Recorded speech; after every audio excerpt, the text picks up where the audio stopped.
Mark Stebbins left his mother and her boyfriend at this American Legion Hall on Livernois and 9 Miles Sunday before last and disappeared until his completely clothed body was found 6.5 miles away in Southfield last Thursday morning. Police are investigating a gruesome discovery in Franklin off 13 Mile Road. Apparently it is the body of a young girl, possibly that of Christine Mihalich. Though no official statements were being made, the red jacket Timothy King was wearing when he disappeared could be seen from the roadblock. I still feel the most important aspect is the investigation and get this animal off the street. For 13 months, starting in 1976, a killer terrorized Oakland County and its children. 4 children were snatched off the streets in the suburbs of Detroit along the Woodward Corridor, 2 girls and 2 boys. The first in February 1976, 12-year-old Mark Stebbins was kidnapped in Ferndale walking home from an American Legion Hall. His body found 4 days later dumped in a parking lot in Southfield. In December 1976, 12-year-old Jill Robinson was abducted in Royal Oak, then found shot and killed, discarded on the side of I-75 in Troy. The same month, 10-year-old Christine Mihalich was last seen at 7-Eleven in Berkeley. She was kidnapped and held captive for 19 days before being found in Franklin Village, murdered. 11-year-old Timothy King, the final victim, was taken after buying candy at a corner store in Birmingham, later found dead in Livonia on the roadside. Gross said that he believes the killer is male, a loner, single, and that the murders are not impulsive but premeditated. Not long ago, you used to see children all over this neighborhood, running, jumping, playing. But nowadays, you don't even see them walking home from school by themselves anymore. A lot of things have changed here. A lot is different here. The snow never simply fell in Oakland County during the winter of 1976 and 1977. It came down like a burial garment, draping the manicured lawns and tree-lined streets of affluent suburbs in Oakland County, Michigan, in a silence so complete it swallowed screams before they could form. Beneath that flawless white blanket lurked a predator that studied every child's face in the half-light of parking lots and corner stores, wearing the warm smile of a trusted neighbor, the gentle voice of a helpful stranger, the quiet promise that nothing bad could ever happen here. He didn't snatch them in rage or drag them kicking into the night. No, he lured them with calm words and familiar kindness, then kept them alive for days.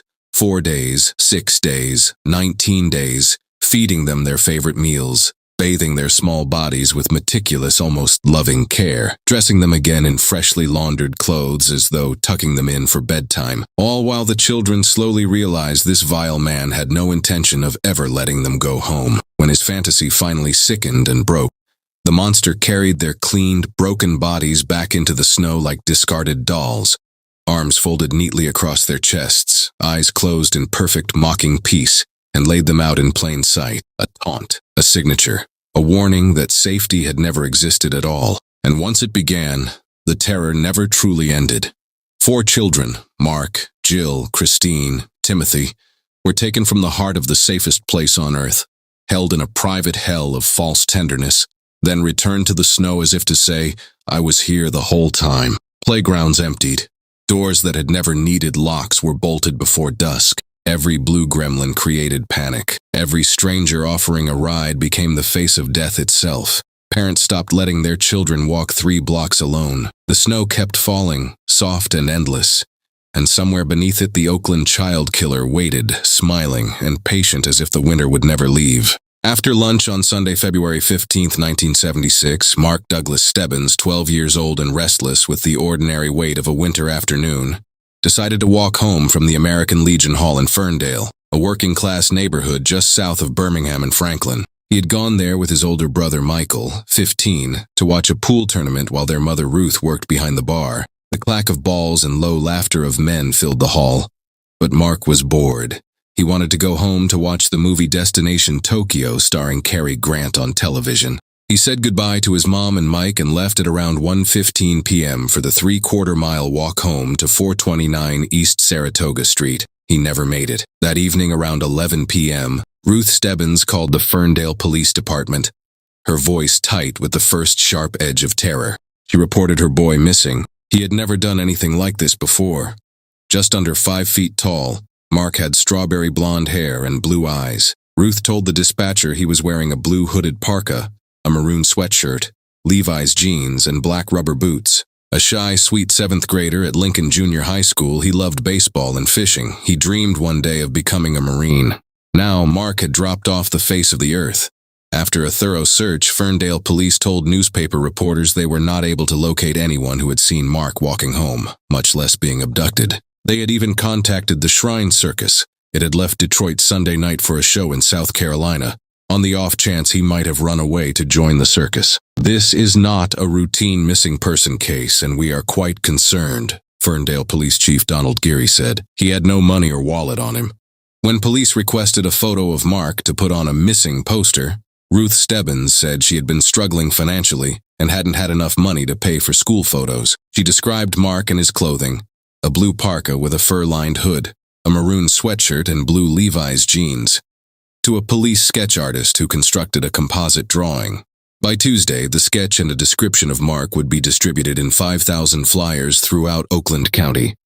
4 days later, at 11:45 a.m. on February 19th, a businessman named Mark Boetigheimer left his office at the Fairfax Plaza complex in Southfield, about 4 miles from where Mark disappeared, at about 11:30 a.m. and headed to the nearby drugstore at the New Orleans Strip Mall. At the northeast corner of the parking lot, he spotted a figure lying against a 4-foot red brick wall separating the office plaza parking lot from the lot next to the strip mall. At first, Boetigheimer thought it was a mannequin. As he came closer, he saw the body of a young boy. Mark was wearing the same clothes he had worn when he disappeared, lying face up, his hands folded over his chest, his head cradled in the fur-lined hood. Boetigheimer hurried back to his office and called police. Within hours of the discovery, Southfield police interviewed another occupant of the office complex. Mac M. Gallup had walked his schnauzer along the edge of the parking lot at around 9:30 that morning. He said he was certain the dog, who was on a 20-foot leash, would have picked up the scent had the body been there. Police concluded the drop-off had to have been done after 9:30 a.m. The body, which would soon be identified as that of Mark Stebbins, was removed to the department's security garage where it was checked for injuries and possible cause of death. The autopsy, performed by Oakland County Deputy Medical Examiner Dr. Thomas J. Pentinga, determined that the cause of death was asphyxia. Mark was suffocated. His wrists and legs bore discoloration and marks indicating he had been bound. There were 2 small, crusted lacerations on his left rear scalp, and bloodstains had been found on the hooded portion of his jacket. Evidence showed that Mark had been repeatedly socked, but there was no trace of semen on his body or on his underwear. Southfield and Ferndale police detectives immediately began working around the clock on the case. On Sunday, February 22nd, Ferndale officers stopped passing cars in the area near the American Legion Hall in an effort to find someone who had seen Mark walking home. The Detroit News administered a $5,000 reward to be offered through a secret witness program. That amount would grow exponentially as more kids were snatched. The public was encouraged to anonymously phone or write in any information they might have on the case. Tips were sent to a P.O. box administered by the police. Instead of providing their names, tipsters would assign to their tips a 6-digit number they generated themselves. Using that number, police would then post notices in the paper if they wanted additional information from the tipster. Scores of tips came in, but none of any value. Mark's father, Lester A. Stebbins, 47, flew in from Houston for his son's funeral. Lester and Ruth had divorced in November 1968. Perhaps because the cops had few, if any, leads, they jumped on the grieving father. Fresh off a plane at Detroit Metropolitan Airport and accompanied by his then-wife, Margaret, Lester Stebbins was arrested by Oakland County authorities and charged for being $2,400 in arrears on child support payments, a felony carrying a maximum sentence of 3 years in prison if convicted. Lester Stebbins was allowed to visit the funeral home but spent the night at Oakland County Jail.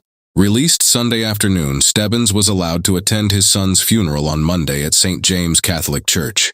Immediately following graveside services at the cemetery, he was rearrested. An attorney representing Stebbins described him as a man with a lot of personal problems who was very upset and heartbroken about his son's death. The purpose of the prosecutor's office's action is to punish him, the attorney said.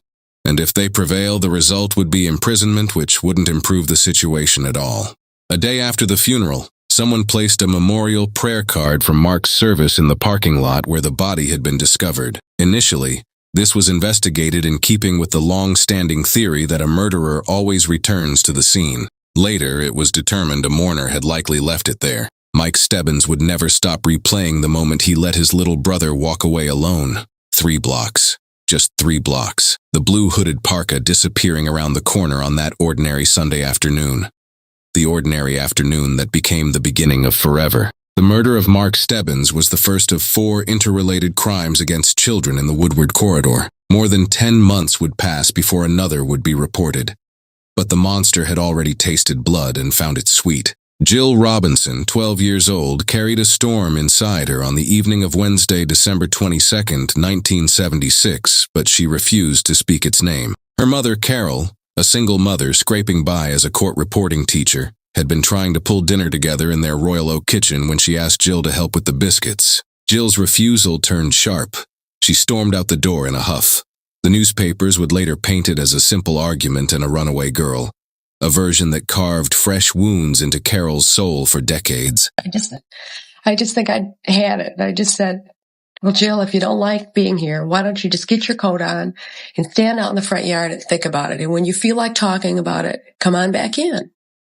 She didn't come back in. Jill lived in that modest Royal Oak house with her mother and 2 younger sisters, Aline, 9, and Heather, 6. Carol and the girl's father, Tom Robinson, an English professor at Oakland Community College, had separated in 1972 and divorced a little over a year later. The children usually spent Wednesday nights and weekends with Tom in nearby Birmingham, but on this particular Wednesday, for reasons lost to memory, the plan had changed. Perhaps that small disruption, the ache of missing her father whom she adored, was the final spark. No one would ever know for sure. Carol had quietly confided in Ted Rudinsky, the self-described private detective she was dating, that Jill had grown unusually moody and withdrawn lately. Rudinsky suggested diffusing the tension by sending Jill outside to reflect on her attitude. At the time, Carol had dismissed the idea outright. I said I can't tell her to go outside.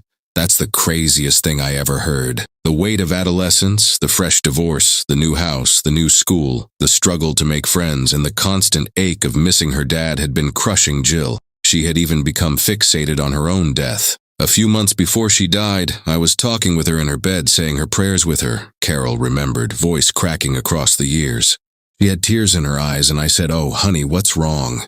She was very fearful. She said she felt someone was going to shoot her. She said, "I know it's a crazy thought because who is going to do this to a little girl? But I'm really worried this is going to happen." Carol arranged for Jill to see a child psychiatrist. The doctor declared her fine and suggested getting the cat Jill had been begging for. Fluffy soon joined the family, a small comfort that could not touch the deeper dread. A 6th grader at Longfellow School, Jill had fair skin dusted with freckles beneath soft brown eyes. She was an excellent, almost straight-A student who devoured English, social studies, and science. Carol said her daughter almost always had her nose buried in a book and even read the newspaper daily. She was a young girl, Carol said, but she was very emotionally mature for her age. Jill had been counting the days until Christmas. With her own allowance, she had secretly bought and wrapped gifts for her sisters, a stuffed animal for Aline and a Barbie hairdryer for Heather. Just weeks earlier, for her 12th birthday on December 2nd, she had hosted 12 girls at the house for a party. She loved baking alongside her mother in the kitchen, so the request for biscuits had not seemed unusual. That early evening, Carol was desperate to get dinner on the table so she could attend church services afterward. But Jill was stomping through the house, visibly unraveling over something unspoken. Carol begged her to open up. Had something happened at school? A fight with friends? Jill stayed silent, lips pressed tight, the fierce, false courage only a preteen can summon. Jill obeyed. She stuffed her Levi's denim backpack with a green and blue plaid blanket, a brush, and 2 books. One of them, Little House on the Prairie, borrowed from the library. Carol watched her daughter gathering her things and pleaded, "Jill, you don't have to leave. What I really want is for you to talk to me. Tell me what's going on." But Jill refused. She said nothing. She simply walked to the front door, opened it, and stepped out into the gathering dusk. Carol was certain her daughter would sit on the porch bench, pout for a few minutes, and then come back inside. 10 minutes later, she asked Aline to call Jill in for dinner. "Mom," Aline answered, "she's not on the front porch." Irritation flared. "Well, of course she's on the porch," Carol snapped, and went to check herself. The bench was empty. She scanned the driveway. Maybe Jill was sulking in the car. No one there. She thought perhaps her daughter had crossed the street to the babysitter Nancy's house. Nancy answered the door and shook her head. She's not here. Nancy immediately offered to come watch the younger girls so Carol could search. Close to 6 p.m., with fresh snow beginning to fall, Carol drove the neighborhood streets, eyes burning against the flakes, calling her daughter's name until her throat ached. She had never once considered the possibility that Jill might have taken the purple bike from the backyard shed. She decided to go to church anyway, hoping Jill would return once she saw the car gone. After the service, she called home, still no Jill. She drove to Tom's house in Birmingham, empty. She checked the garage, thinking her daughter might be hiding.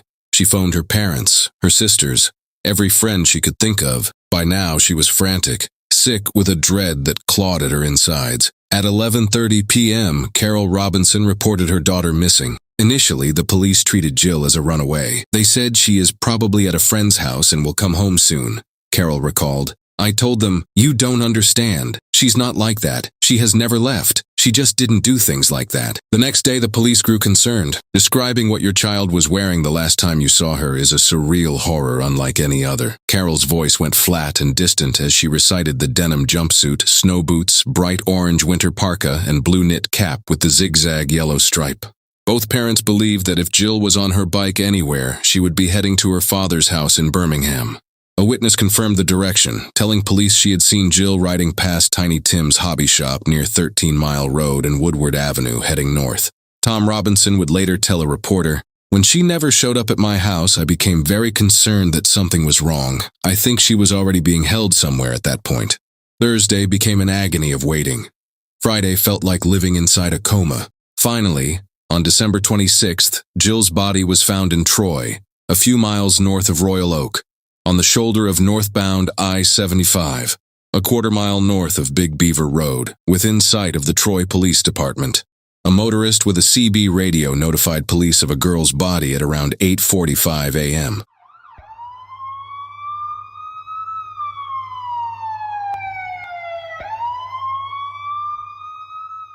From Royal Oak, Jill Robinson, 12 years old, was missing. She ran away after a fight with her mother. No one knows anything about the person she met on that adventure, only that that person is a killer.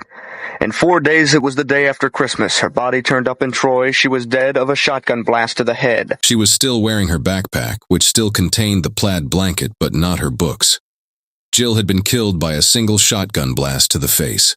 According to our evidence, the girl was carried from a car, placed on the ground by the freeway, and shot once from a range of 6 to 10 inches, said Sergeant George Reed of the Troy Police Department. Police estimated the crime occurred between 2 and 4 a.m. Later investigators would hypothesize that Jill may have been suffocated first, like the others. But when she was placed on her back on the roadside, the weight of her torso atop the backpack could have forced trapped air from her lungs in a sudden gush, leading the killer to believe she was still alive and had to be shot. Shotgun pellets were retrieved from the ground, but no shell casings were found, making identification of the exact weapon nearly impossible. All that could be determined was that it was a 12-gauge shotgun.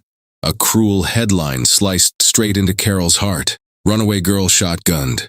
Victim 12, left home Wednesday. Oakland County Chief Medical Examiner Dr. Robert Sillery determined there were no signs of.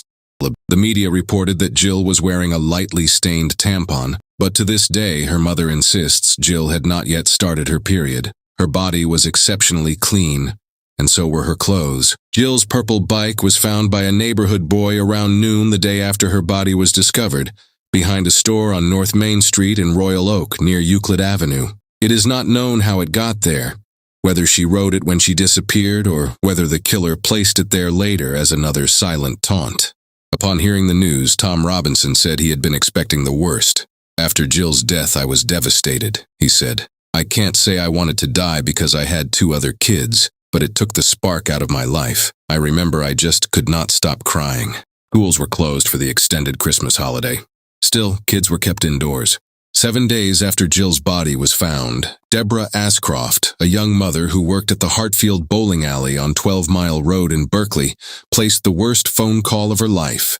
7 days after the snow swallowed Jill Robinson's final scream on the shoulder of I-75, another mother's voice cracked over the phone line in Berkeley. It was January 2nd, 1977. just after 6 p.m., when Deborah Ashcroft called the Berkeley Police Department. Her words came out in a rush of panic that no parent should ever have to form. Her 10-year-old daughter, Christine Mihelish, usually called Chris, had gone to the 7-Eleven at 12 Mile Road in Oakshire at 3 o'clock that afternoon and had not returned. Christine was a bright, contented 5th grader, the oldest of 4. She was a Girl Scout. She had been learning to play the violin and had taken up bowling. Her family knew from the first hour that something was terribly wrong. This was not a child who ran away. This was a girl who still believed the world was mostly kind. She had begged her mother to let her walk the 4.5 blocks to the party store. She wanted a teen movie magazine. Something bright and harmless about Donnie and Marie Osmond, or whatever stars were smiling from the racks that week. Deborah, tired from her job at the Hartfield bowling alley on 12 Mile Road, had finally said yes.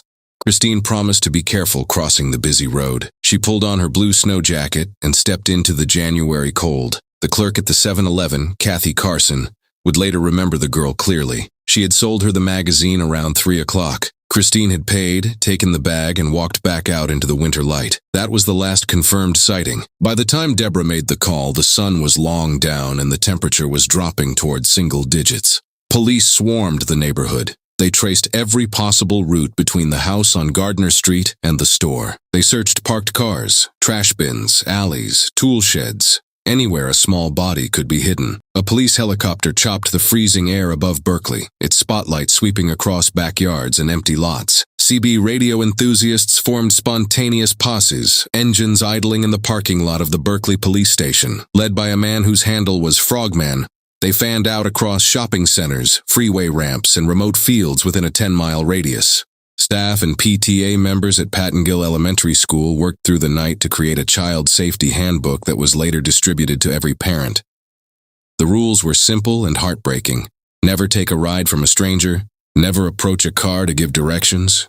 Write down license plates if something feels wrong. Never play in empty buildings or lonely places. The children of Berkeley were being taught in real time that the world had teeth. For 19 days, the waiting was its own form of torture. There were sightings. Dozens of them. A girl who looked like Christine in a car, a girl who looked like Christine walking along a road. None of them were real. Deborah and her ex-husband, Dan Mihelish, stood in front of cameras, voices shaking, begging the killer to let their daughter go. Tom Ashcroft, Deborah's husband and Christine's stepfather, drove the streets day and night with a loaded pistol on the seat beside him, ready to become something monstrous if it meant bringing the child home. Erica, only 4, watched her big sister's face on the evening news and could not understand why everyone kept crying. On the 19th day, the snow gave her back. January 21st, 1977. A mailman named Jerome Wozni of Walled Lake was delivering letters along Bruce Lane, a dead-end street west of Telegraph Road in Franklin Village. At 11:45 a.m., something blue caught his eye in a snow-filled ditch beside the road. A blue something, half buried in the drift. At first he thought it was a blanket or a bundle of clothes. Then he saw the small hand. A 10-year-old girl, missing 18 days, found lying in a snowbank, suffocated. Residents' worst thoughts seemed to be coming true when 10-year-old Christine Mihelish never came home from a 3-block trip to a party store in Berkeley. Within 2 weeks, she too was found dead, this time in Franklin Village. This morning, in the Southfield Police Department, a task force was formulated. There were approximately 35 detectives from the following departments participating: Troy, Ferndale, Southfield, Berkeley, Royal Oak, Bloomfield Township, Birmingham, Oak Park, Franklin, Oakland County Prosecutor's Office, Oakland County Sheriff's Department, Michigan State Police, and the FBI. These 35 investigators from those agencies have formed a task force primarily to investigate and solve the Mihelish homicide. The pattern is the same. A child, 10 to 12 years, is abducted and kept prisoner, in some cases as long as 16 days. The child is then killed and the body dumped in a street. Information is out there and we're trying to coax somebody to come forward. We've got to catch that man because it's only a matter of time before he does it again.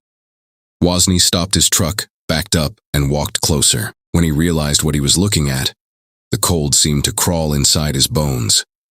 He drove straight to the Franklin Village Police Department and reported what he had found. The body was Christine's.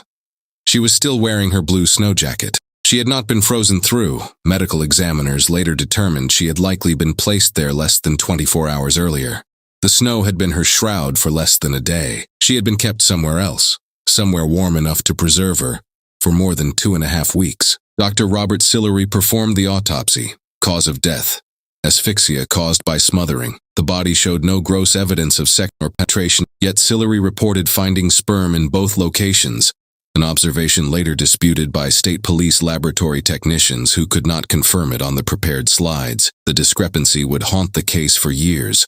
What could not be disputed was the condition of the clothing. Everything was neat, clean, including the underwear. Christine's mother noticed 2 details that no one else would have caught. The blouse was tied in front, not in the back the way Christine always did it, and the pants were tucked into the boots, a habit her daughter had never once practiced. Someone had redressed her after death. Someone had tried to make her look presentable before laying her in the snow. The task force that had been forming in the weeks since Jill Robinson's murder now had its 3rd victim and its clearest picture yet of the killer's ritual. Lieutenant Jerry Simmons of the Southfield Police Department called a meeting of every department that had touched the Robinson and Mahelish cases. They talked about using a computer to track the flood of names and tips so the same leads wouldn't be investigated twice. They talked about creating a core group of detectives, 1 or 2 from each jurisdiction, who could be called in the moment new information surfaced. The Oakland County Task Force was no longer just an idea. It was becoming an institution born of exhaustion and rising dread. 19 days.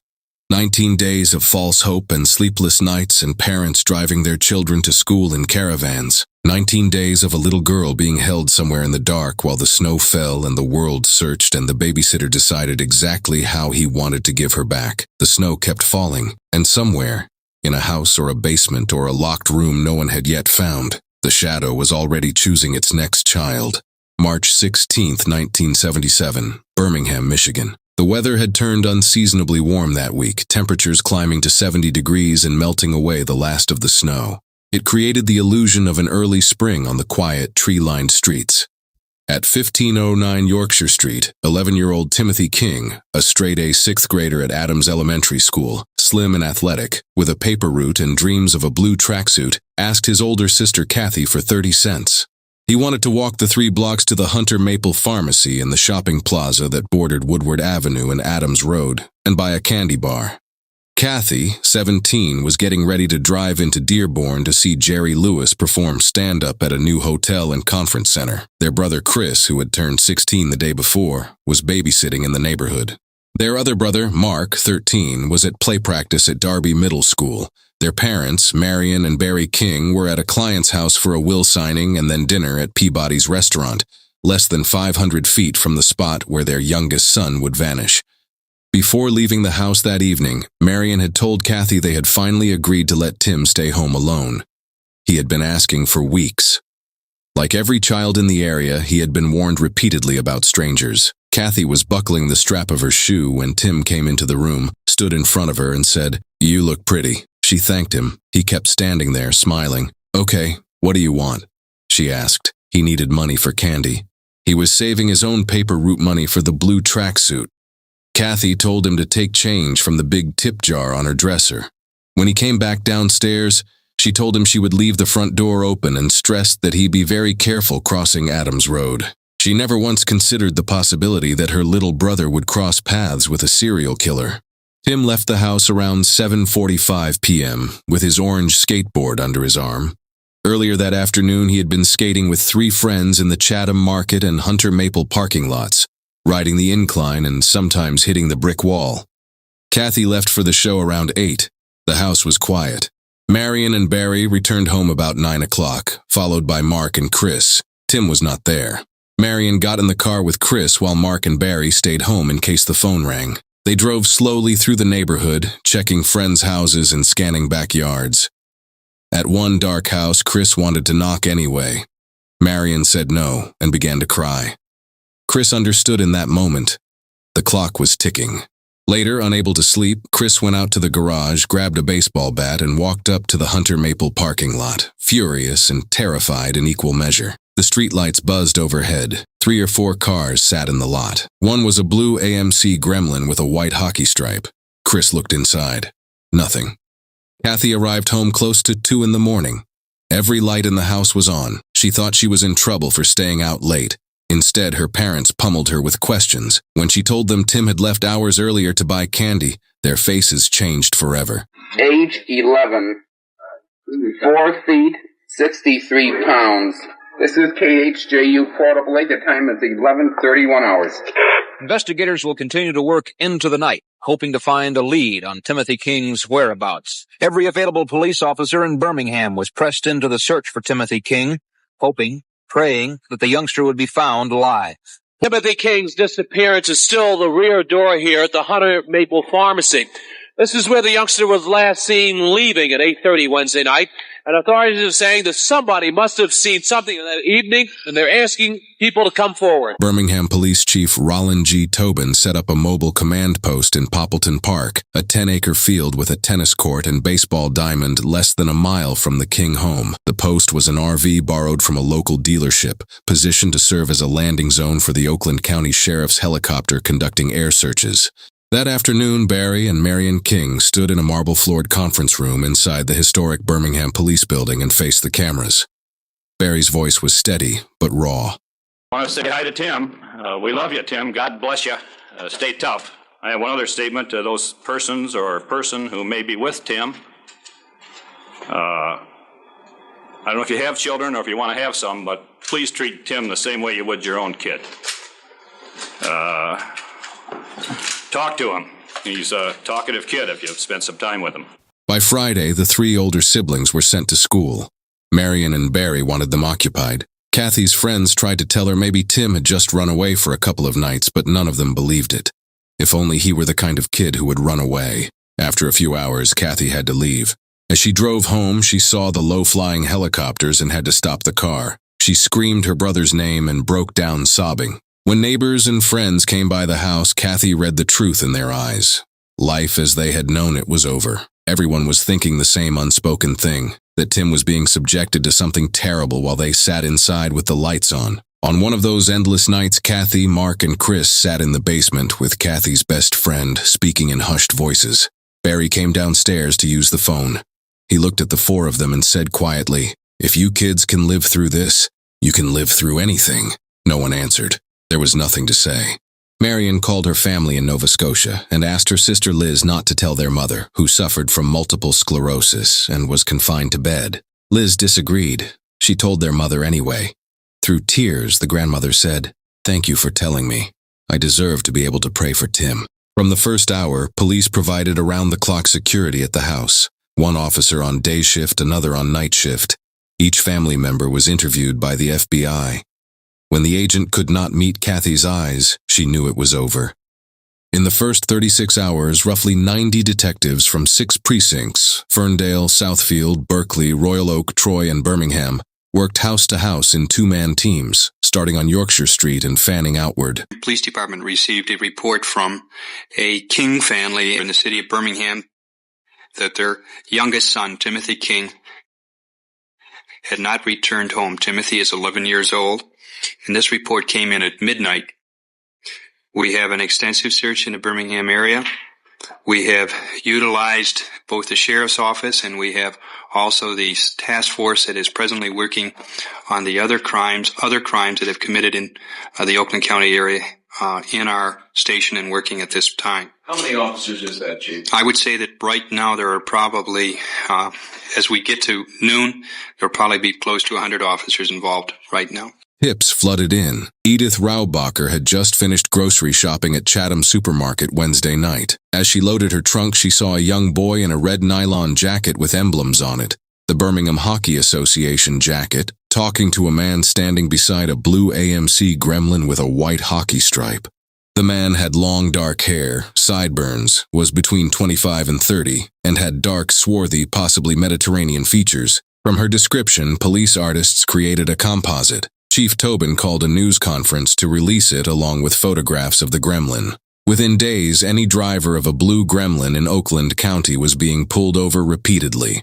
Officers on the road are keeping a sharp lookout for the blue Gremlin, wanted in connection with the killing. This computer printout sheet represents just a portion of the blue gremlins the police have been checking out in the Timmy King case. I've really been worried about it because I work in Oakland County, and I'm in downtown Birmingham a lot. I get some strange looks.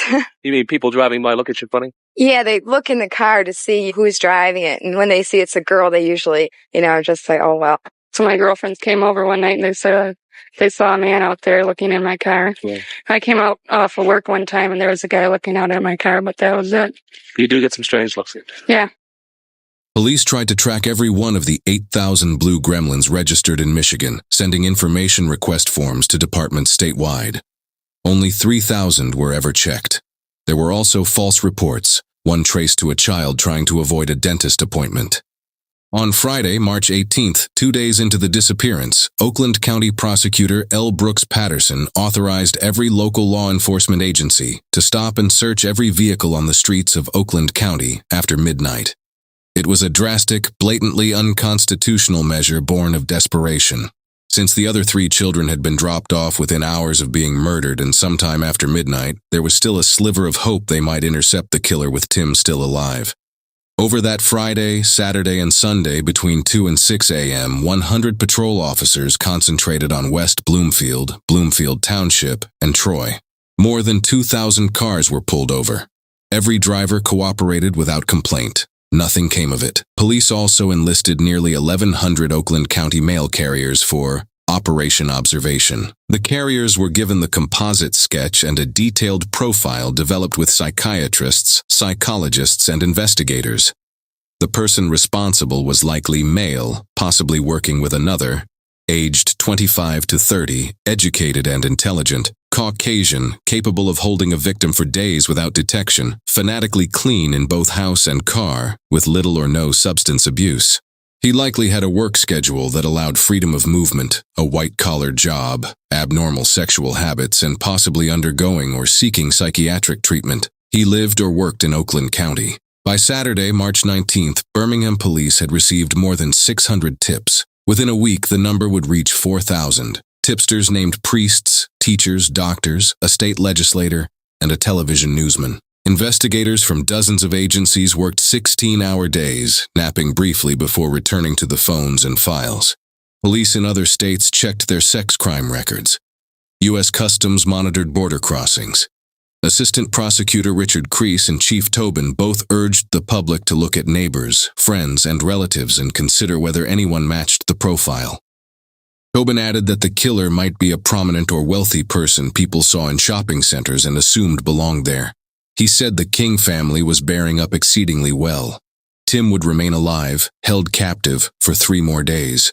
At least one person tried to profit from the terror. An 18-year-old man named Michael A. Blue called the Kings demanding $25,000 in ransom. The call was monitored. Birmingham police officer Don Stutt, assigned to security at the house, gave Marion the signal to answer.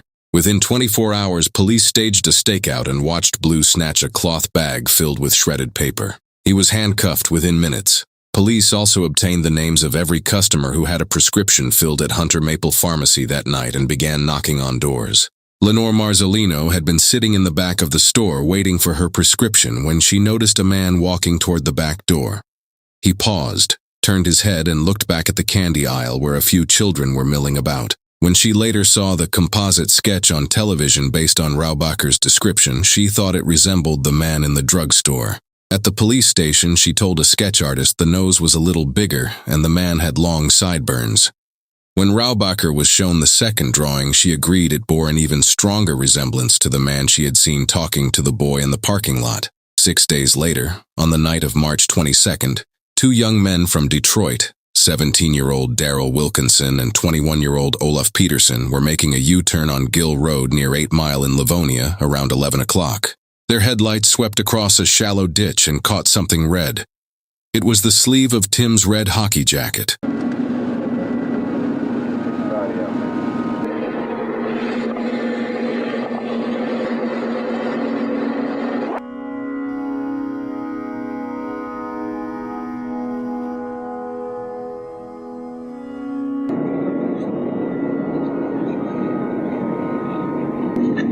This street will be closed until probably sometime late this afternoon to allow the crime lab people to do the thorough job that we have asked of them. Tentatively, the body of the young lad down there is Timothy King. They drove to the nearest house.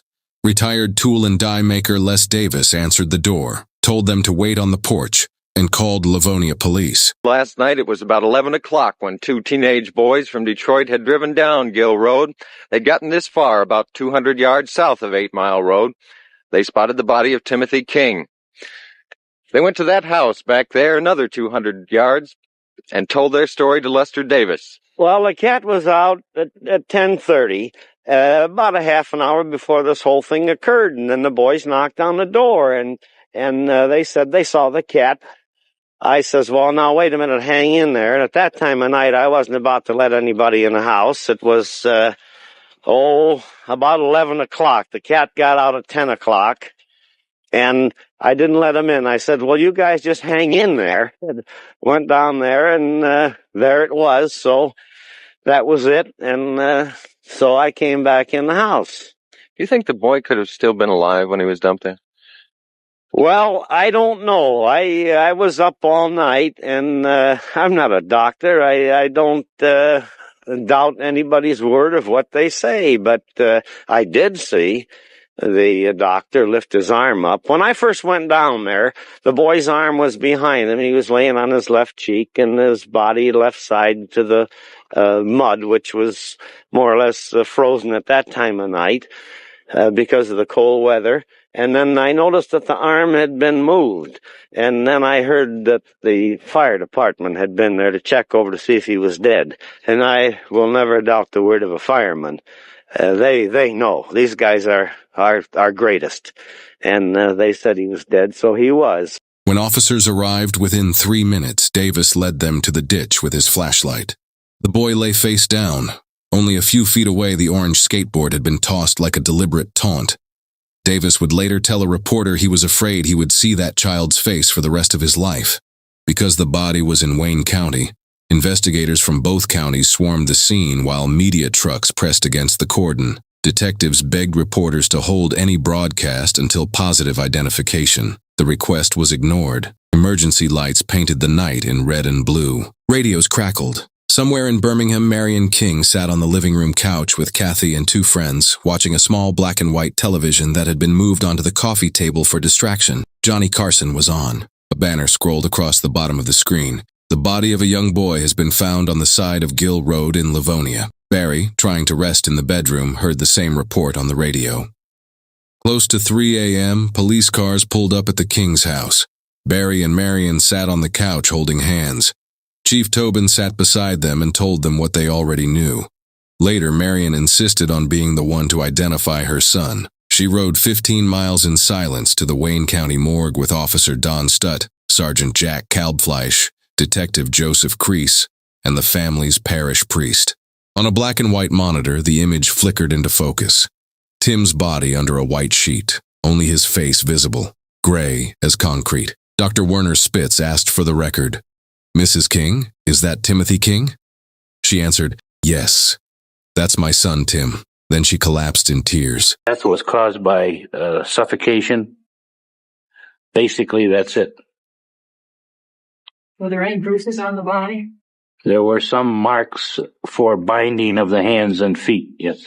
The autopsy revealed a dilated and abrasions in the canal indicating assault in a manner on numerous occasions.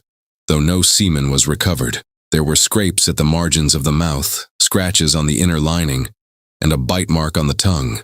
The tongue was swollen, consistent with smothering. The left side of the forehead was badly bruised. The injury had occurred shortly after death, possibly when the body was dumped. Dr. Spitz concluded the boy had not been smothered by a hand. There would have been more trauma to the face and lips, and suggested a pillow might have been used while he slept, as there were no signs of a struggle. Like the other victims, the clothing and the external surface of the body were clean. The fingernails and toenails were extremely clean. Marion confirmed that had never been normal for her son. In the weeks after Tim's death, more than 6,000 tips poured in. 7 phones at task force headquarters rang constantly. Callers waited an average of 15 minutes to get through. Chief Tobin appealed directly to any psychiatrist, priest, or lawyer who might be counseling the killer to give police a chance to stop further murders. Diane Vincent of Common Ground warned that when the killer was finally caught, the children of Oakland County would need deprogramming. The fear they had been taught was, under normal circumstances, profoundly unhealthy. In the weeks that followed, police conducted surveillance at homosexual hangouts in Oakland County and Detroit, pressured every informant in the Tri-County area, and focused on Detroit's Cass Corridor sex trade district. They placed personal ads in sex magazines hoping to snare anyone attracted to kids. They received responses from people willing to sell their kids for as little as $5, but no leads on the killer. Dr. Bruce Danto, the psychiatrist who had received the earlier Allen letter, published an open letter in the Detroit News on March 27th pleading with the murderer to turn himself in. On April 4th, a typewritten letter postmarked from Detroit arrived at Danto's office. The writer, who signed himself Allen, claimed he was living with the killer, Frank, in a Detroit apartment building full of pimps, hookers, and queers. He described being beaten and forced to stay with gagged children hidden in a clothes hamper, while Frank was at work on a delivery route that took him into Oakland County and Birmingham. He said the killer hated rich people in Birmingham and was taking revenge for what Vietnam had done to them both. He begged for immunity and a meeting, warning that more children would die if Danto did not help him. Danto persuaded the editors of the Detroit News and the Detroit Free Press to print a coded false weather forecast. Trees to bloom in 3 weeks, as a signal that he had received the letter and would help. On April 10th, the front page carried the message. The next evening, Allen called and arranged to meet Danto at 9 o'clock at the Pony Cart Bar, a gay bar at 7 Mile and Woodward. Danto was wired. An undercover officer sat at the far end of the bar with a textbook. Unmarked cars waited outside. Allen never appeared. Later, FBI cryptanalysis confirmed that the voice on the taped call and the author of the Allen letter were the same person, a male between 25 and 30 of Latin or Spanish descent who appeared to be the passive partner in a homosexual relationship with the suspect. In May 1979, a Detroit radio station broadcast the tape on a listener call-in show. Several people phoned the Michigan State Police saying they recognized the voice. Nothing came of it. Ski resort employment records were checked because all the murders had occurred when snow was on the ground. Wayne State University mortuary science scholars were consulted about the extreme cleanliness of the bodies and clothing. No link to any burial ritual was found. A few known predators were arrested, including a priest. 2 men were held longer, but both had solid alibis. One was a psychiatric patient turned over to Waterford Township on child misconduct charges. The other admitted he had attended Christine Mihelich's funeral simply because he had nothing else to do. A psychic spent nearly a week visiting abduction and drop-off sites and produced a 10-page report that largely echoed earlier psychological profiles. By the end of June 1977, the Detroit Free Press declared horror seems past. Between 50 and 100 suspects had taken and passed lie detector tests. Frustration, however, was boiling over into open accusations. Oakland County Sheriff Johannes Spreen publicly blamed interdepartmental jealousies and refusal to share information for the investigative failures, stating that the killer might already be in jail if local departments had not mishandled parts of the case. The federal grant that had funded the task force expired in December 1977, but 19 local departments continued to support it for another year. In March 1978, 3 Michigan State Police detectives traveled to Stateville Correctional Center in Joliet, Illinois, to interview a convicted distributor of child corn. The man doubted the killer, whom he described as psychotic, would have been interested in filming the children, given the intense heat on child corn at the time. He believed the killer would keep going. He is going to keep it up.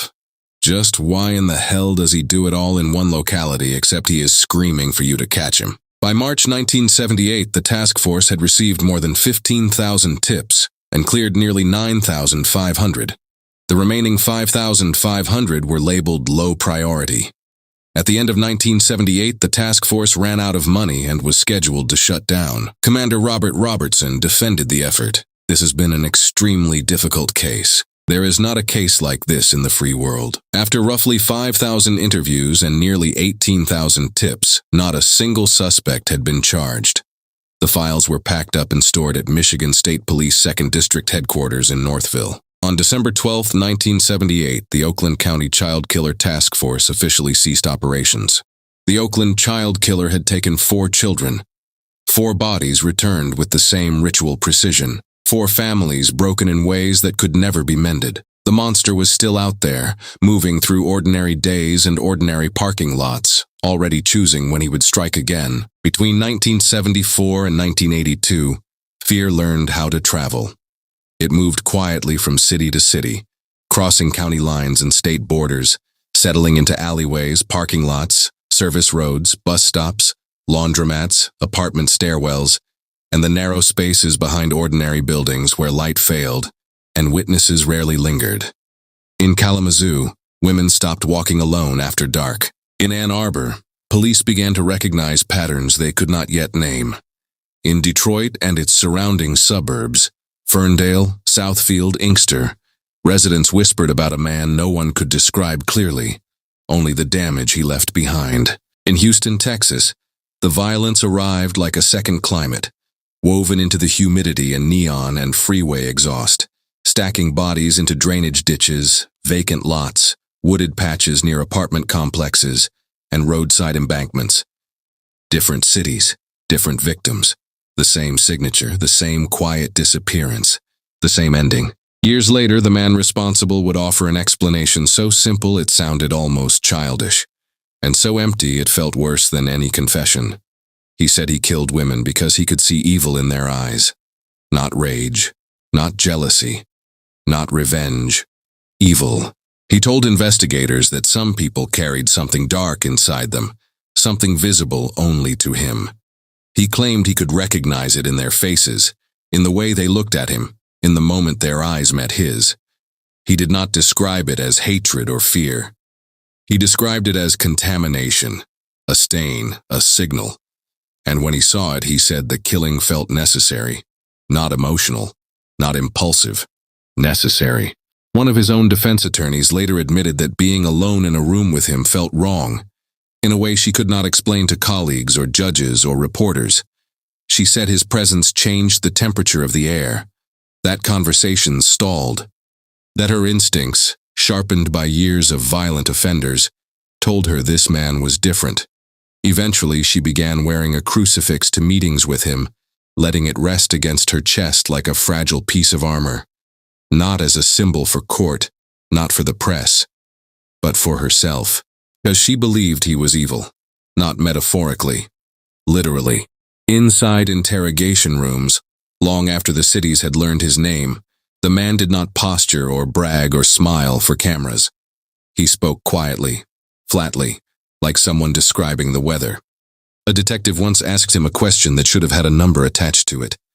"How many people have you killed, Coral?" He did not hesitate. "There aren't enough fingers and toes in this room to match how many I killed." There were 3 other people in the room, a total of 100 fingers and toes. He did not raise his voice when he said it. He did not laugh. He did not correct himself. He simply stated it, as if counting had become unnecessary long ago.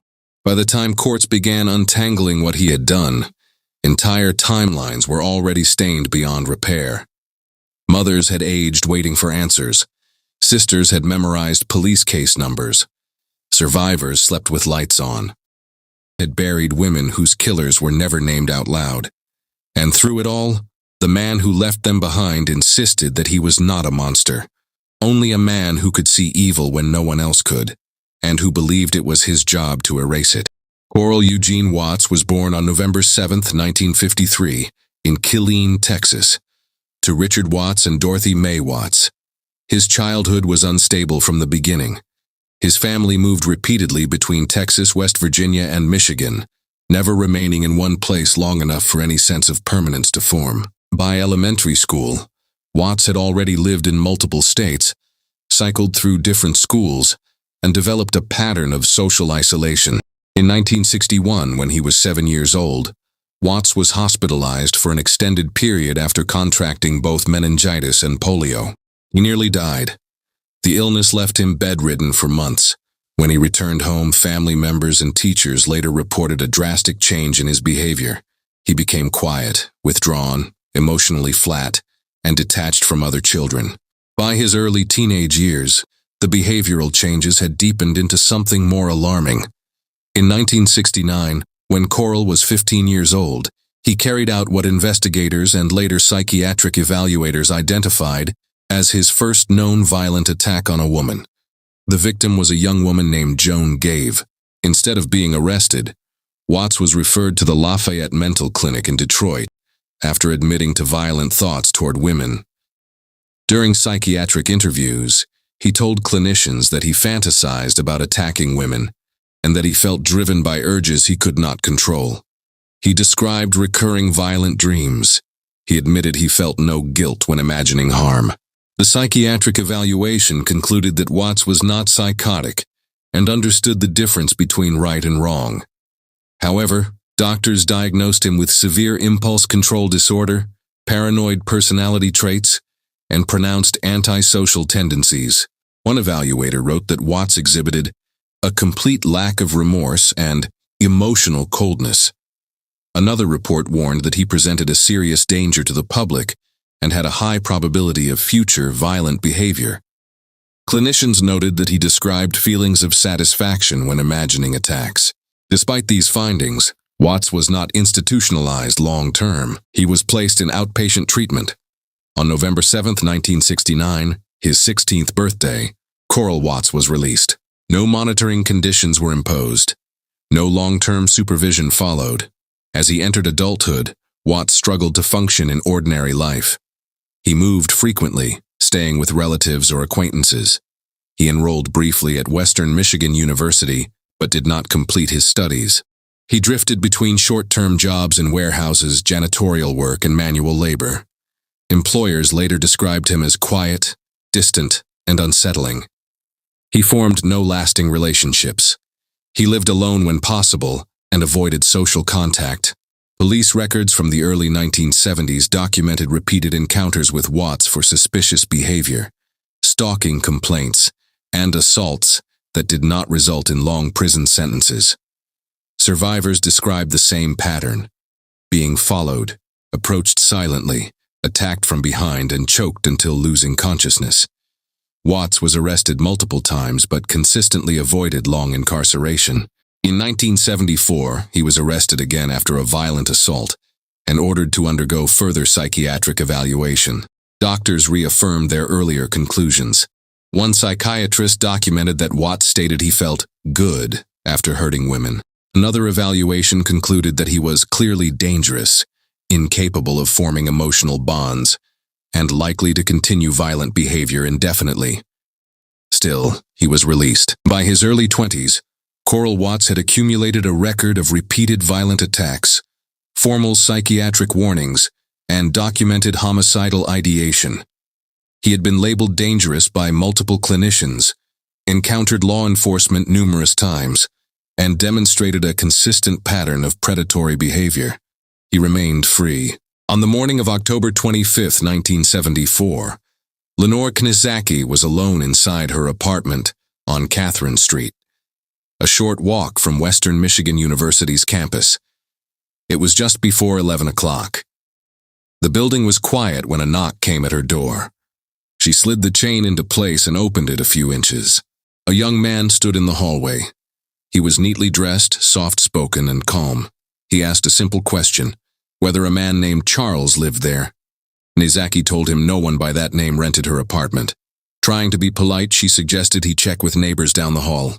He nodded, turned, and walked away. About 10 minutes passed. The knock came again. When she cracked the door open a second time, the man repeated the question, this time with a sharper edge in his voice. Knizaki offered to write a message for Charles. As she reached for paper, she unhooked the chain. That was the moment he pushed inside. He drove her backward, forced her to the floor, and climbed on top of her. His knee pressed into her chest. His hands closed around her throat. The weight of him crushed the air from her lungs as he began groping her body. Knizaki screamed and kicked wildly, her heels striking anything they could reach. The sound filled the apartment. His grip tightened. Her vision narrowed, the room dimmed. Then it disappeared.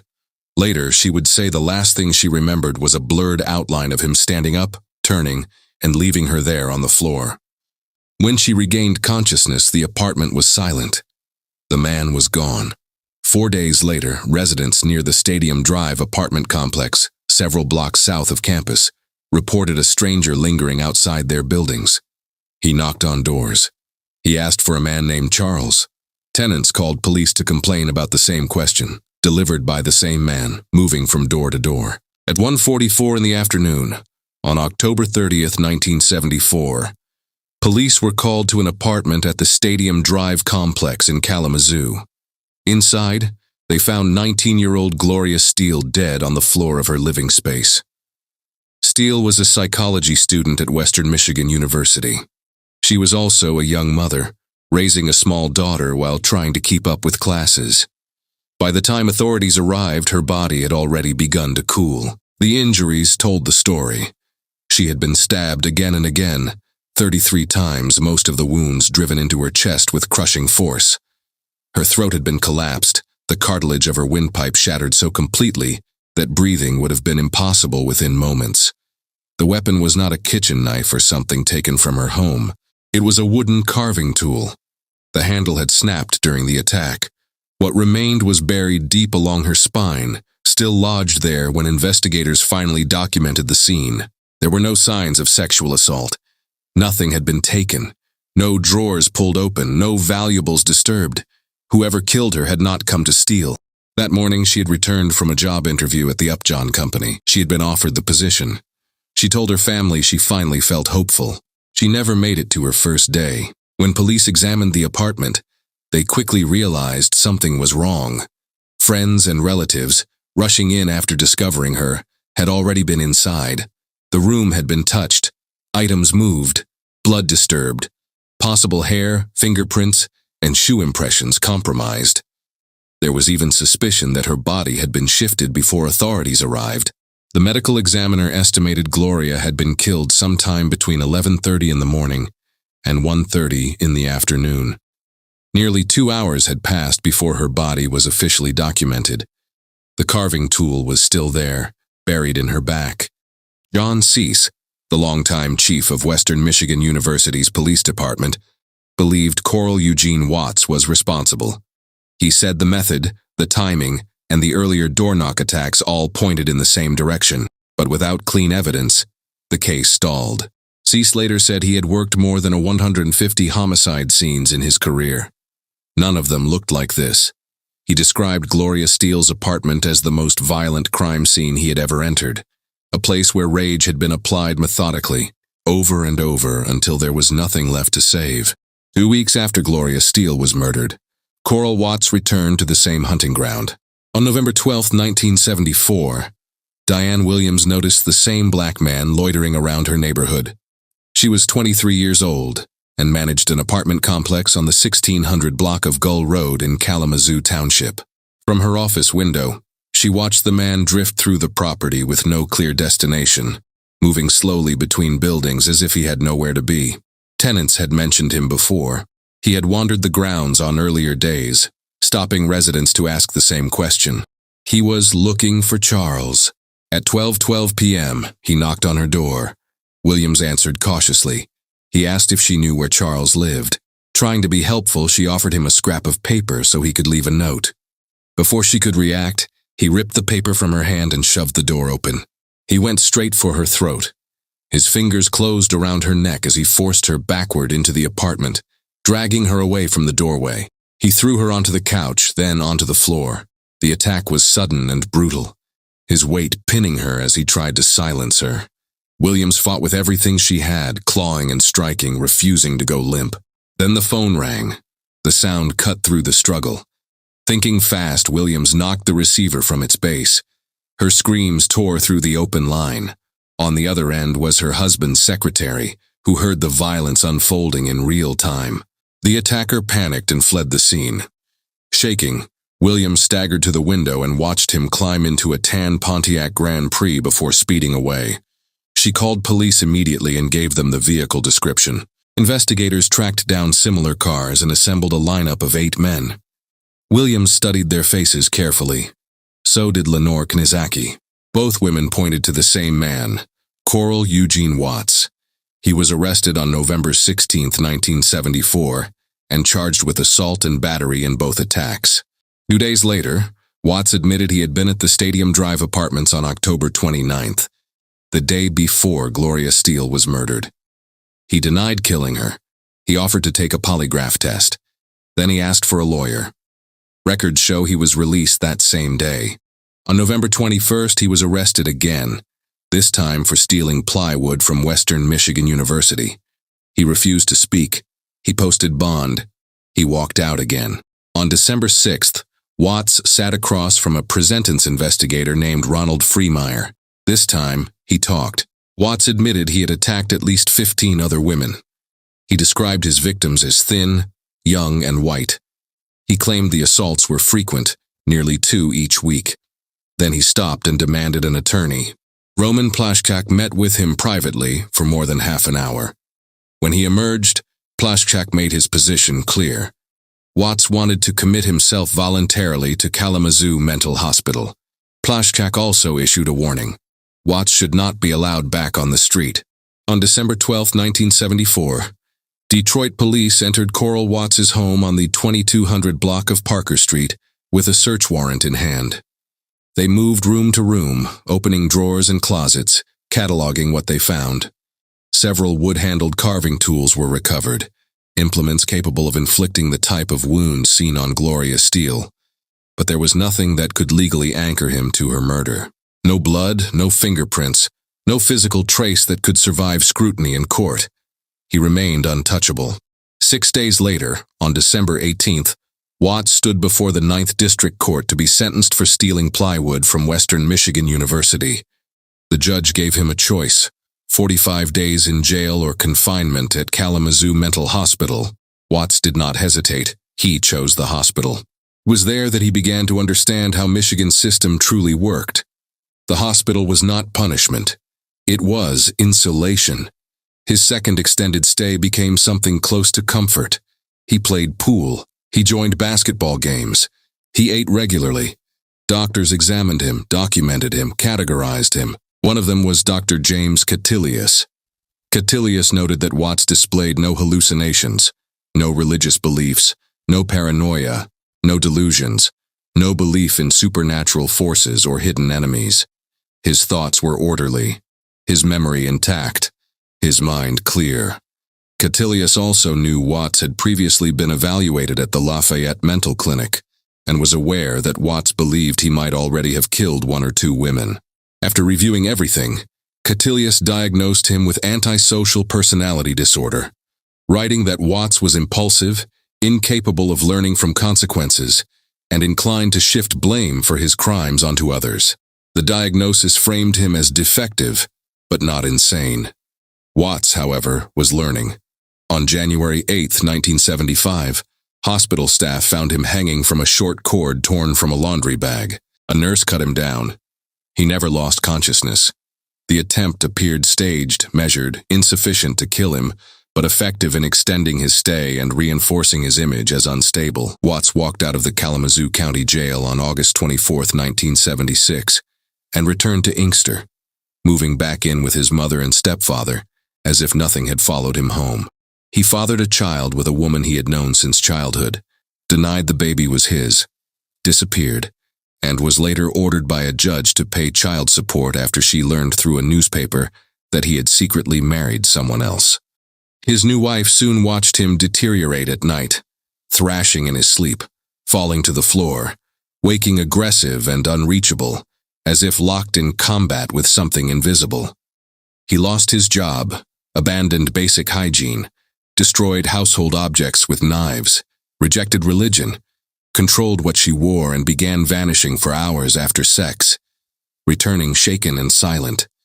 In October 1979, he was arrested prowling outside a woman's home, and police quietly tied him to earlier nighttime intrusions, unaware that the calm since his release had only been a period of preparation. On the morning of September 21, 1979, the mutilated body of 34-year-old Malik Haddad was discovered in Allen Park, a quiet suburb just outside Detroit. Her remains were found near the front steps of her home, deliberately exposed to the open air. She had been decapitated, and her head was missing. Investigators would later state that the person responsible had taken it when fleeing the scene. It has never been recovered. The discovery was made by Haddad's 12-year-old daughter as she prepared to leave for school. Haddad, a divorced mother of two, had last been seen the previous night when she went to a local discotheque. By the following morning, she had not returned. Her children searched through the house, moving from room to room, calling her name and expecting an ordinary explanation for her absence. When they failed to find her inside, the older child opened the front door shortly after 8 in the morning and stepped into the yard. That was when she saw her mother's body. It lay where the night had left it, stripped of identity and rendered unrecognizable by violence. Police later confirmed that the killing had been deliberate and methodical, and that the removal of Haddad's head was not incidental, but intentional. For her children, the school day never came. Instead, their final memory of their mother became the image of her body in the yard, a crime scene where their home's threshold should have been. The house remained standing, the neighborhood returned to routine, but the boundary between safety and brutality had already been erased. On October 2nd, 1979, the body of Dawn Jerome was discovered on a residential street in Taylor, Michigan, roughly 18 miles southwest of Detroit. She had been strangled. A preliminary examination by the medical examiner concluded that she had died from suffocation, her life cut short somewhere between the walls of her home and the stretch of pavement where she was finally found. Jerome was 28 years old and the mother of two young children. She disappeared late on the night of Monday, October 1st, after leaving her house for reasons that were never clearly explained. Her husband, Richard Jerome, reported her missing the following morning when she failed to return. According to Detective Robert Grogitsky, Richard told investigators that he had fallen asleep around 10:30 at night while his wife was finishing household chores. When he woke, she was gone. Their children had slept through the night, unaware that their mother had vanished. Her body was discovered an hour later by a passing motorist on Harding Street, just south of Ecorse Road. The location was less than a mile from her home, only 8 blocks from the place where she had last been seen alive. On October 9, 1979, 22-year-old Peggy Pokmara, an employee at Detroit Metropolitan Airport, was discovered dead in the front yard of a house near her boyfriend's home in Detroit. She had been strangled with deliberate force. Nothing had been taken from her, and there were no signs of sexual assault. Her death appeared to serve no purpose beyond the act itself. On October 31, 1979, 44-year-old Jean Klein was attacked outside her home in Grosse Pointe Farms. She was stabbed 13 times as children, and families passed through the neighborhood in costume, some mistaking her collapsed body for part of the night's decoration. By the time anyone realized she was real, she was already dead. Neighbors later reported seeing a well-built black man in the area shortly before the killing. As with Pokmara, there was no robbery and no sexual assault. On December 1, 1979, Helen Mae Dutcher was murdered outside a dry cleaning shop near 8 Mile Road and Woodward Avenue, stabbed repeatedly in an attack witnessed from a distance by a man who could only describe her killer as a black male fleeing the scene. March 10, 1980. Hazel Conniff was strangled in the driveway of her boyfriend's home in Detroit and tied upright to a chain-link fence with her own belt, her body positioned as though intentionally arranged. 3 weeks later, Denise Dunmore was found dead in a parking lot, also strangled, also untouched by theft or sexual violence. On the morning of April 20, 1980, the body of 17-year-old Shirley Small was discovered on a sidewalk in Ann Arbor, Michigan, less than 100 feet from the townhome complex where her family lived. She was found at 6:54 in the morning, lying in the open just beyond the edge of her own neighborhood, close enough to home that the distance could be measured in footsteps. An examination revealed that she had been stabbed directly in the heart, the blade driven between her second and third ribs with a narrow, scalpel-like instrument that appeared to have been withdrawn and then forced in again. The wound was precise, deliberate, and fatal. Her face bore further evidence of the attack. 6 deep cuts had been carved into her skin, 2 across each cheek, 1 above her right eye, and another across her upper lip. Injuries that spoke not only to violence, but to intent. Beside her body, resting on the pavement as if discarded without thought, lay her purse. It had not been carried away. It had been left behind, a small, ordinary object marking the place where her life ended, just 70 feet from the safety she never reached. On May 31, 1980, Linda Montero, age 27, was found dead in the driveway of her home in the 1900 block of Burgess Street, on Detroit's northwest side. Detroit police arrived at the scene at 4:06 in the morning, after receiving 2 calls from her sister, Rita Montero, who had reported suspicious noises outside the house, and later what she believed were muffled screams. Linda Montero had been expected to be out that night listening to jazz at a club. Her sister, a Wayne State University student, was alone in the house when the noises occurred. When officers arrived, they found Linda's vehicle parked on the street in front of the residence. A pool of blood was near her head, and a small mark was visible on the right side of her neck. Her keys were found nearby on the ground. On July 13, 1980, Glenda Richmond was killed in Ann Arbor just steps from her apartment door after returning home from work. She was stabbed 28 times with a screwdriver, her keys still lying beside her body, and her purse untouched on her shoulder. On July 31, 1980, 28-year-old Lily Dunn was abducted from the front lawn of her home in Southgate, Michigan, during the early morning hours. She made it only as far as the front yard before she screamed. A man emerged, forced her into a late-model car, and sped away. Neither the suspect nor the vehicle could be clearly described. Dunn, a bookkeeper who was taking college classes and pursuing a future in fashion modeling, had spent the evening of July 30th with friends at a West Side tavern before leaving for another bar around 9:30 at night. Her activities after that point remain unknown. When she failed to return, her husband reported her missing.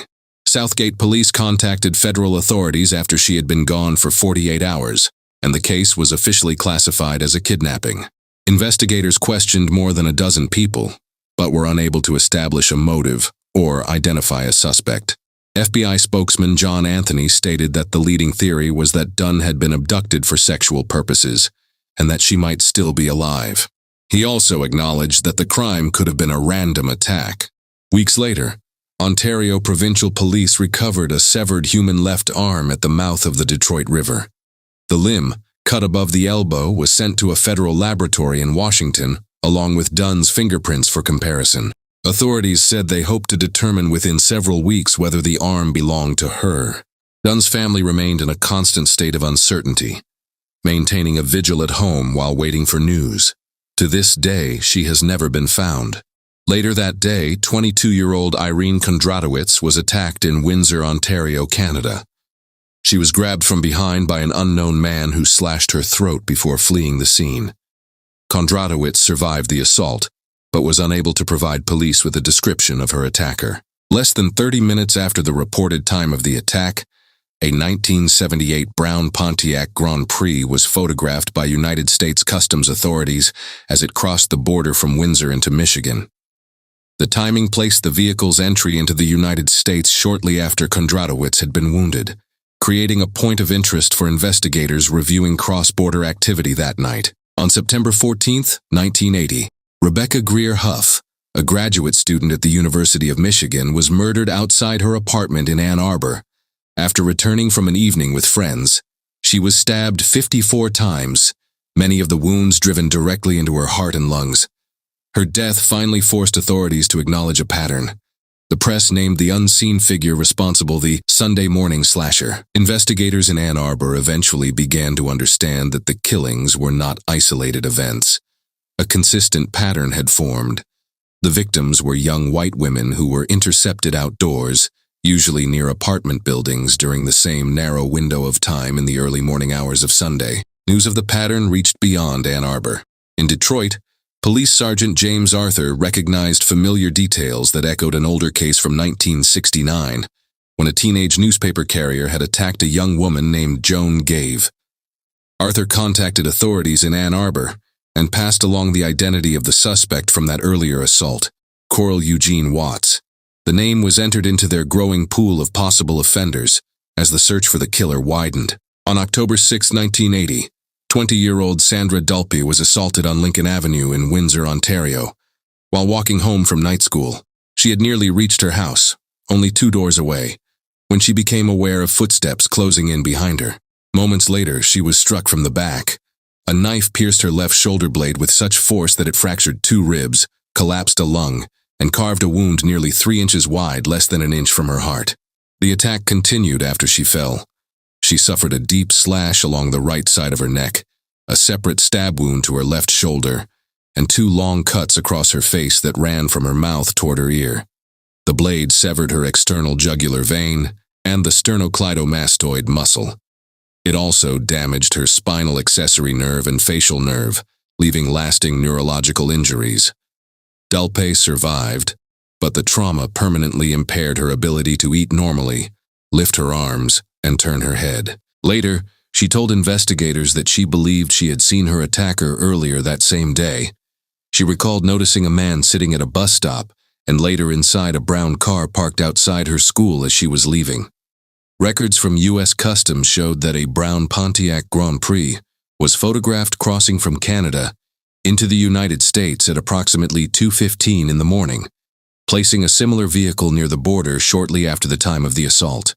By November 1980, Ann Arbor homicide detectives Paul Bunton and Dale Heath were convinced the same man stood behind the city's growing list of mutilated women, Coral Eugene Watts.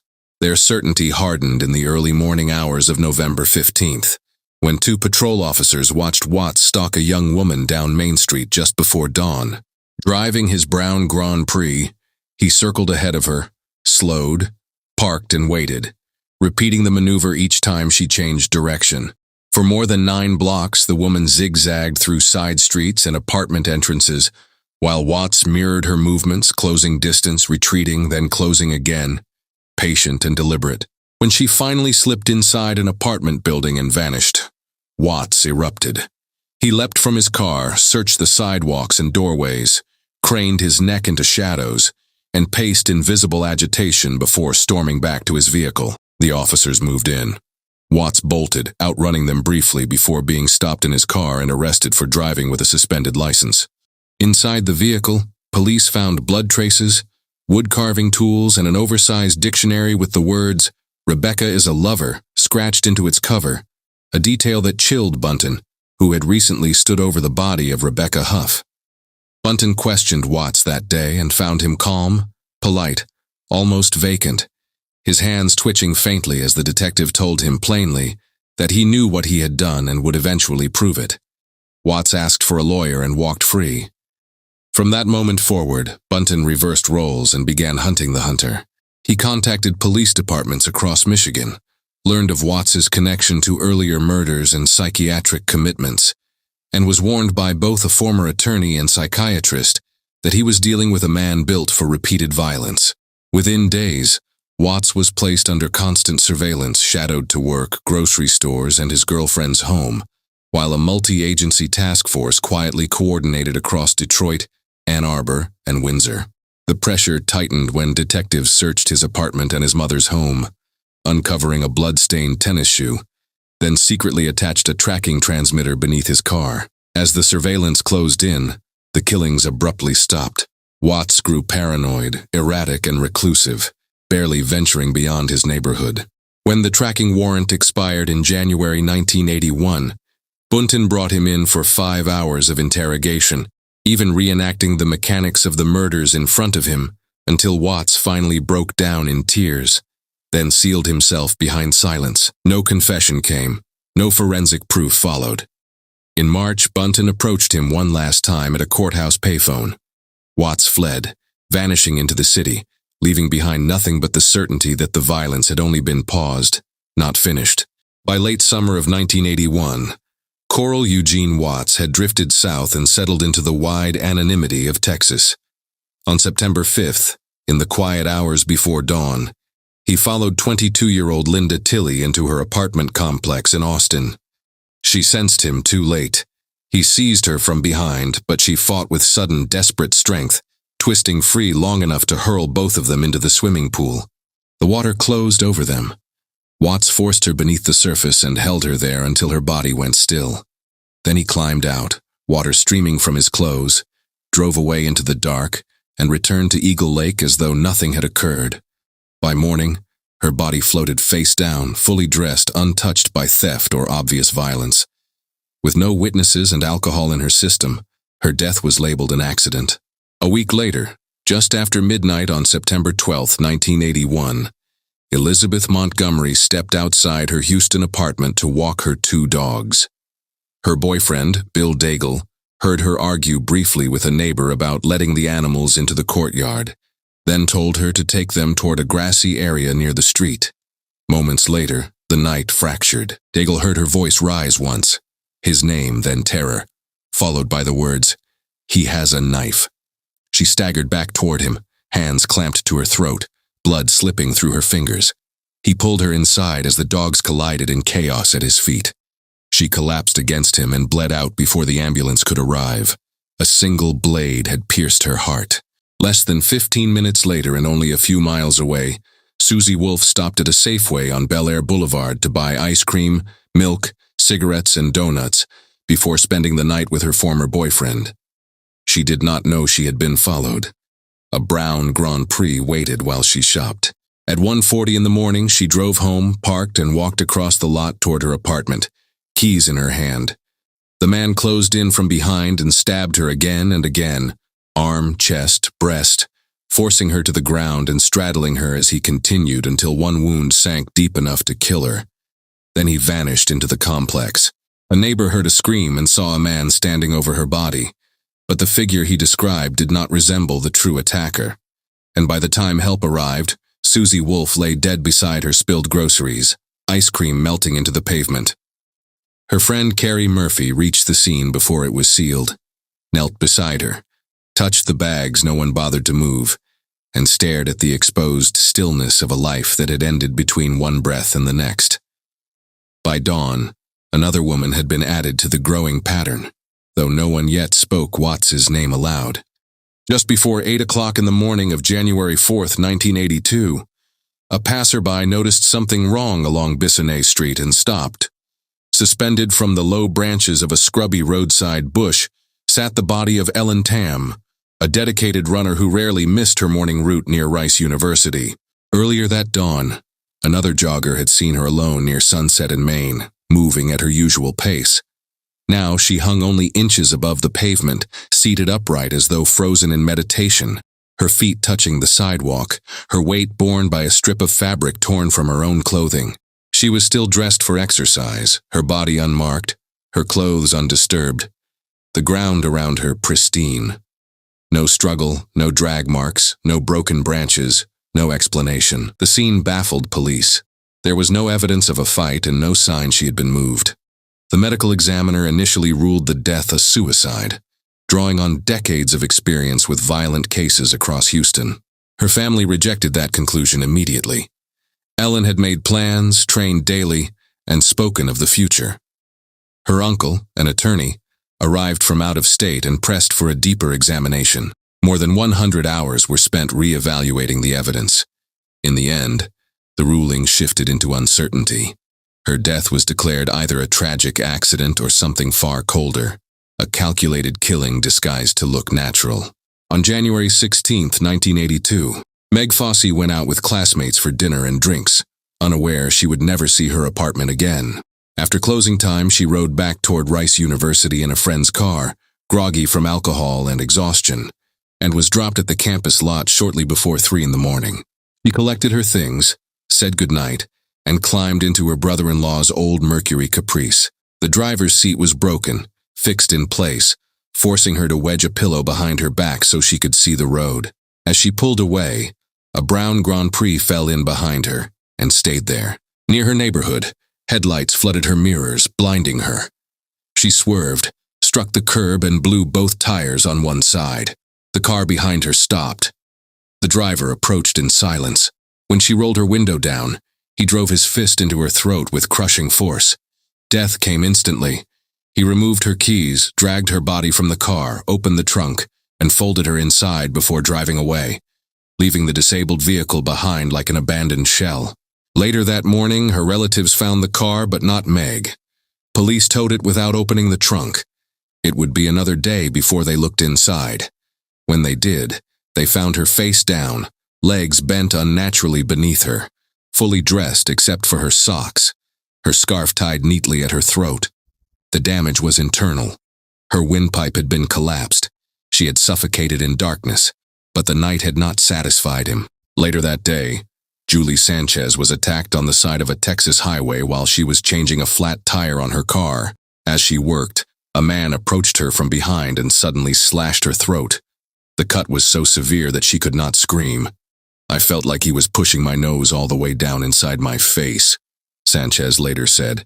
She stated that the attacker then forced her face against the side of the car and attempted to stab her in the back, but the blade did not penetrate deeply because of the heavy clothing she was wearing. The assault was interrupted when her husband, who had been following her in another vehicle, arrived at the scene. The attacker ran when he saw him pull up. Sanchez said her husband wanted to chase the man, but she told him she needed immediate medical attention and believed she would die if he left her. She also described what happened as the attacker fled. He stopped completely and turned around and looked at me and smiled. He was laughing. On January 29, 1982, Alice Martell was attacked outside the Seaway Apartments in Seabrook, Texas, in the early morning hours. She was assaulted from behind in the 700 block of Gale Street by a man who grabbed her by the neck and choked her unconscious before stabbing her multiple times with an ice pick and leaving her for dead. I didn't even know I was stabbed until I woke up in a hospital, Martell later said. He grabbed me by the neck from behind and choked me. That's why I didn't know he stabbed me. On January 30th, 1982, 19-year-old Patty Johnson was attacked as she approached her apartment near 14th Street and Avenue M in Galveston, Texas. As she reached the building, a man rushed her, drove her to the ground, and straddled her chest before cutting her throat with a knife. The assault was interrupted when a resident on the second floor heard the struggle and stepped onto his balcony. He shouted at the attacker to get away from her. The man immediately fled the scene. Johnson survived the attack and later told police that her assailant was a black man, approximately 5 feet 11 inches tall, and weighing around 160 pounds. On February 7, 1982, 20-year-old Elena Samander drove to an apartment complex on Fondren Road in Houston to visit a friend after spending the night out. At approximately 2:45 in the morning, a man named Gregory Rhodes, who was sleeping in his car near a dumpster in the parking lot, woke and saw her step out of her vehicle. He watched as a black man approached her from behind, placed an arm around her shoulders, and guided her out of sight behind the dumpster. Rhodes assumed the two knew each other and went back to sleep. A short time later, he was stirred again by a low moaning sound, followed by a heavy impact, as though something had been dropped into the metal container. He did not investigate and returned to sleep. The next day, sanitation worker Guillermo Shaw arrived to empty the dumpster. As he lifted it onto his truck and activated the compactor, he noticed what appeared to be a human leg inside. Police were called to the scene and identified the body as Elena Samander's. Investigators found that her shirt had been stuffed into her mouth, used as a gag. Emily Lacroix disappeared in the middle of March of 1982. She had arrived in Texas after hitchhiking with a friend, drifting south until they reached Brookshire. Juvenile authorities briefly stopped them in Fort Worth, but released them, and the girls continued on. Emily eventually knocked on her father's door, asking for a place to stay. He worked long shifts as a cook at a gas station, and insisted she find work as well. Within days, she did. The peace lasted less than a week. Emily came home late one night with 2 men, and her father erupted. He grounded her, ordering her to go only to work, and then straight home. The house became suffocating. Anger replaced patience. On March 20th, 1982, one day after Coral Watts moved into a Houston apartment, Emily left before dawn, determined not to be controlled. Her father never saw her again. She was last seen hitchhiking along Interstate 10. That same day, Watts was driving the same highway. Emily's partially clothed body was found days later near Brookshire.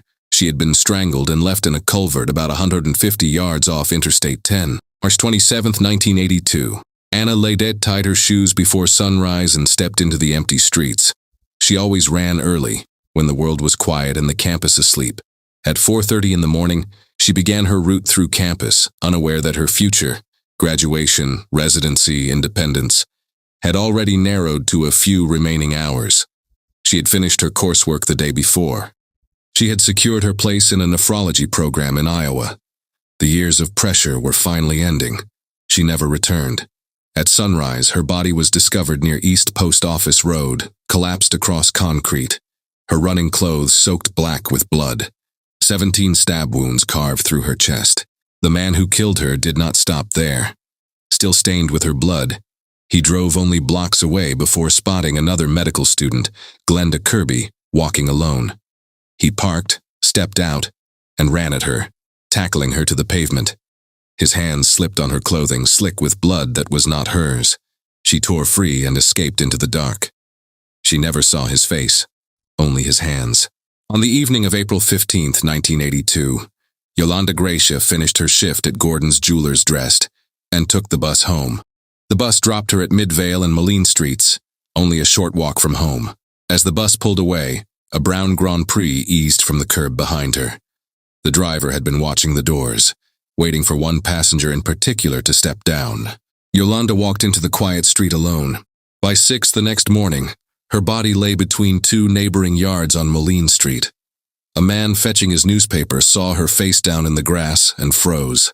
The coroner later documented 4 stab wounds, 2 driven deep into her chest. The others were shallow, defensive cuts left by hands that had tried to push the blade away. Her time of death was placed between 10 at night and midnight. On April 16, 1982, just one day after Yolanda Gracia was killed, Carrie Mae Jefferson crossed paths with the same shadow. She pulled into the driveway of her home on the 1200 block of South Spring Drive. Inside the house, her daughters and her husband James were asleep. When she parked and reached for her keys, Watts rushed her. She was grabbed and dragged through the front yard hard enough to leave disturbed dirt where her shoes scraped and fought against the ground. Her keys were taken, and she was forced back toward her own vehicle, where the trunk was opened and she was shoved inside while she struggled, kicked, and screamed. James did not hear her because he was too far inside the house, and the walls kept the outside world out the way they were designed to. He woke at 5 in the morning and found that his wife had never come to bed, the kind of discovery that initially feels like an annoyance before it becomes terror. Within 30 minutes, he called police after his neighbor Robert Francis told him he had found Carrie's purse lying in the street. As they looked around, they also saw something bright near the curb, and James recognized it immediately as Carrie's gold wedding ring, with her watch lying close by, which created the picture of a struggle that had spilled into the road in quick, scattered pieces. James told others nearby, and people dressed and went out searching. It didn't take long for them to locate Carrie's car. It was parked roughly 5 blocks away near the corners of Rubin Street and Marchant Road, and the condition of the vehicle raised immediate alarm. The trunk showed outward bulges as if something inside had pressed against it, while the driver's seat was pushed back farther than Carrie would ever position it given her height. Inside the trunk, there were blood smears, which added a forensic finality to what everyone already felt. It was later confirmed Coral buried her body near White Oak Bayou in North Houston. On April 21, 1982, Suzanne Searles, age 25, disappeared while making her way back to her residence after attending a party in Houston. She was intercepted before reaching safety and killed by asphyxiation. After she lost consciousness, her attacker submerged her face into a water-filled flour container to prevent any chance of survival. Her remains were later concealed in an undeveloped lot at 700 Antoine Drive, located just south of the Katy Freeway on Houston's west side. On May 23, 1982, 20-year-old Michelle Madej returned to her apartment at 6400 Ella Lee Lane around 4 in the morning after celebrating her birthday with friends. As she unlocked her door, she was attacked from behind. Her assailant seized her by the throat and choked her until she lost consciousness, then used her keys to enter the apartment and pull her inside. Michelle was placed on the living room floor, undressed and stripped of her jewelry. She was then moved into the bathroom and positioned in the bathtub, where the drain was stopped and the water turned on. She was drowned after being rendered unconscious. Later, her killer would claim he submerged her to keep her spirit from escaping. Afterward, her bedroom was ransacked, and her dress, rings, and necklace were taken. The jewelry was later discarded, and the clothing abandoned. Michelle's body was discovered that evening when her mother returned to the apartment and found the interior disturbed. She was found in the bathtub, still wearing only a bracelet and ring. Medical findings determined that Michelle had been incapacitated by asphyxiation and killed by drowning. Investigators also noted indications that the attacker took steps to avoid leaving identifiable evidence. Less than 2 hours after killing her, the same man continued driving through nearby apartment complexes, searching for another victim. Just after dawn on May 23, 1982, Lori Lister stepped out of her apartment, headed for church, and ran straight into the last stretch of Coral Watts' freedom. A scream cut through the complex around 6:30 in the morning, sharp enough that neighbors looked out and someone reached for a phone. Lister would later say, "I got one scream out," before Watts's hands closed in and he started demanding answers, wanting to know which apartment was hers. She gave it to him, she said, because in that moment one thought took over. "I thought if I didn't, I would wind up in a field." Inside, Watts choked her into unconsciousness and left her there while he moved upstairs to her roommate, 20-year-old Melinda Aguilar. Aguilar was asleep when he came in, and she later described the instant her body understood the danger before her mind could catch up. "He grabbed me by the neck and told me not to say anything," she said. "I didn't know what to think. I just knew I was going to die." She said he tied her with a belt and twisted coat hangers, and she could hear what was happening beyond her door. Water running, movement, the awful certainty that he was not finished. But the apartment complex wasn't quiet enough for him to work unseen. A neighbor who heard the scream called police, and patrolmen Schmidt and Domain arrived fast. They pushed into the courtyard, trying to get a read on where the sound came from, and somewhere above them Watts realized the clock had finally run out. He bolted, lunging for escape routes, trying to disappear into the same morning light he'd used as cover. But the complex boxed him in and the officers kept closing distance. What followed wasn't a clean cinematic takedown.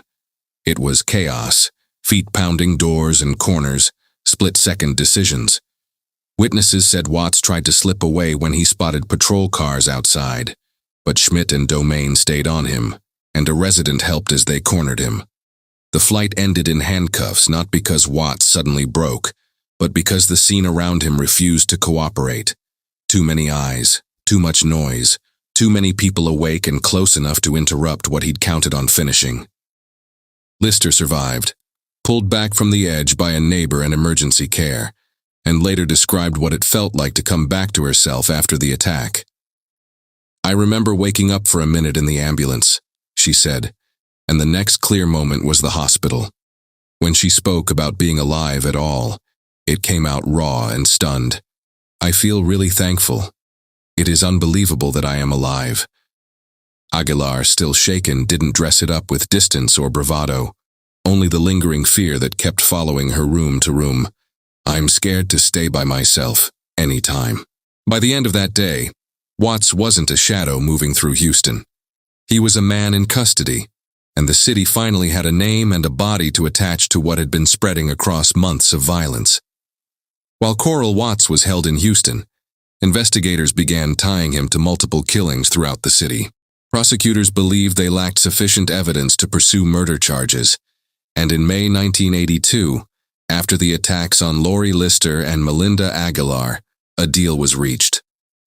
Watts pleaded guilty to burglary with intent to murder and received a 60-year sentence in exchange for full cooperation and immunity from prosecution for the killings in Texas. He then led detectives to the burial locations of Suzanne Searles, Carrie Jefferson, and Emily Lacroix. Watts admitted to attacking 19 women and killing 13, while suggesting the true number was higher. He also acknowledged killing Jean Klein in Detroit in 1979. Michigan authorities refused to honor the Texas agreement, leaving several cases there unresolved. Watts was never tried for most of the murders he confessed to. A later appellate ruling reclassified him as a nonviolent offender, making him eligible for early release under then-existing sentencing laws. That possibility prompted Michigan investigators to reopen old cases. In 2004, witness Joseph Foy identified Watts as the man who murdered Helen Dutcher. Watts was convicted and sentenced to life in prison. He was later convicted again for the murder of Gloria Steele and received a second life sentence without parole. Coral Watts died in a Michigan prison on September 21, 2007, He never provided a final accounting of his crimes. When asked how many people he had killed, Watts replied that there were more than could be counted on the fingers and toes in this room. Many victims were never formally linked to him, and many families never received confirmation or justice. He carried the full number with him to the grave, leaving behind not closure but silence, broken only by the cases that could be proven and the many that never will be. Lansing, Michigan, summer of 2007. At first, the murders looked like unrelated tragedies, the kind of cases detectives see every year. A woman found brutally beaten inside her own home. Days later, another woman discovered dead across the city, then another, then another. The victims were women living alone. The attacks were sudden and brutally violent. Most of them were beaten with objects found inside their own homes, whatever the killer could grab in the moment. In several cases, the victims were left alive after the assault, only to die later from the severity of their injuries. As the bodies began to accumulate, fear spread quickly across Lansing. Some people stopped answering knocks at the door altogether. In churches across the city, prayer vigils were held for the victims. Rumors spread through neighborhoods about a predator moving silently through the city at night. Inside the Lansing Police Department, investigators were starting to see a pattern. One homicide might be random, two might be coincidence, but this was beginning to look like something far worse. That's when a detective walked into his superior's office and delivered a chilling statement. "Captain, we have a serial killer." And as detectives began digging deeper, they would soon discover that the man they believed responsible for the murders was on parole and had been released back into the community. His name was Matthew Emmanuel Macon, and in just a few short weeks, he would leave behind one of the most terrifying trails of violence Lansing, Michigan has ever seen. Long before Matthew Macon's name appeared in homicide investigations and courtroom testimony, the environment surrounding his childhood was already marked by instability and violence. The earliest picture of that environment does not come from memories or family recollections, but from court records and child welfare reports that documented the turmoil surrounding the Macon household during the early 1980s. Those documents describe a home where extreme domestic violence, sexual misconduct, and chaos were not isolated incidents, but recurring events that shaped the atmosphere in which the children were growing up. According to court records, when he was about 4, Macon's father assaulted him and siblings in the home. It's unclear whether the father was charged, but court files show the allegations were substantiated. Matthew's father, James Macon Sr., treated his wife Erlene Macon as a punching bag. Police were called out to the home constantly for domestic violence incidents, often with the children present as the situations unfolded. In March of 1984, Matthew's mother, Erlene Macon, went to court seeking protection from James. According to Ingham County court records, she filed for a restraining order against James, telling authorities she feared he would kill her.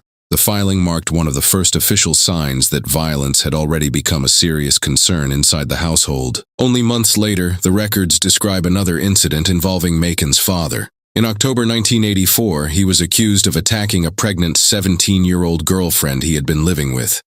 According to the allegations filed in court, the woman reported that he beat her with a baseball bat after she refused to prostitute herself and threatened to kill her with a knife during the assault. For a brief period, the case appeared likely to move forward, but the situation collapsed in January 1985 when the woman recanted her testimony.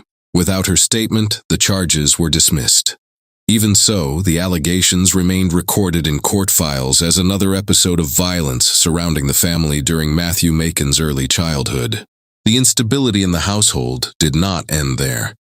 Records show that years later, Macon's father would again appear in the court system after pulling a gun on the woman's brother, ultimately resulting in a conviction for felonious assault.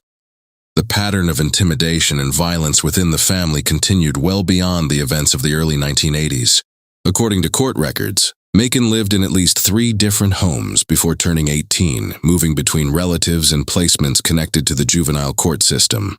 By the late 1980s, the instability had escalated to the point that Macon was placed in foster care, part of an effort by authorities to remove him from the turbulent household environment that had already drawn the attention of the courts.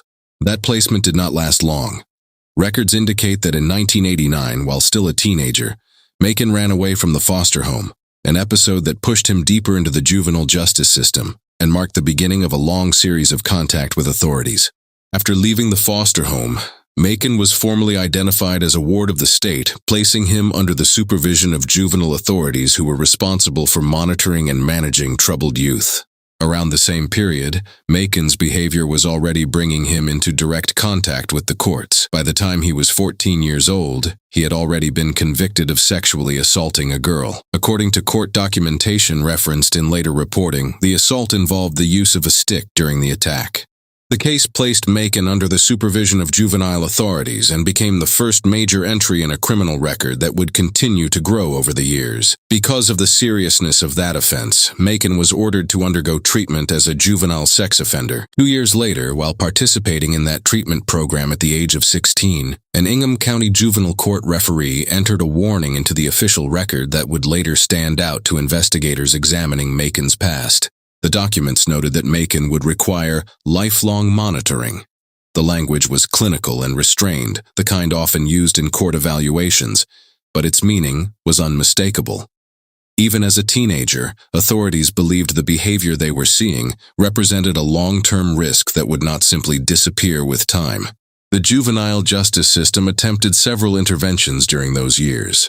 In 1992, Macon was sent to Boys Town, a residential program in Nebraska designed for delinquent youth. Despite those efforts, Macon continued to move through the juvenile system. Court documents from the early 1990s show a teenager repeatedly appearing before authorities connected to incidents involving property crimes and behavioral problems.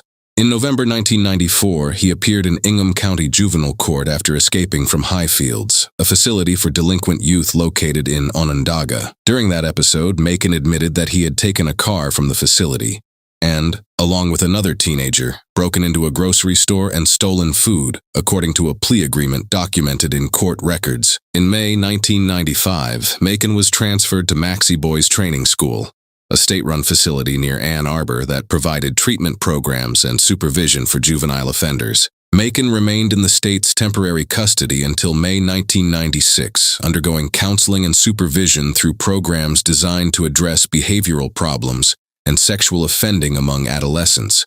Even after those placements, officials continued monitoring his progress.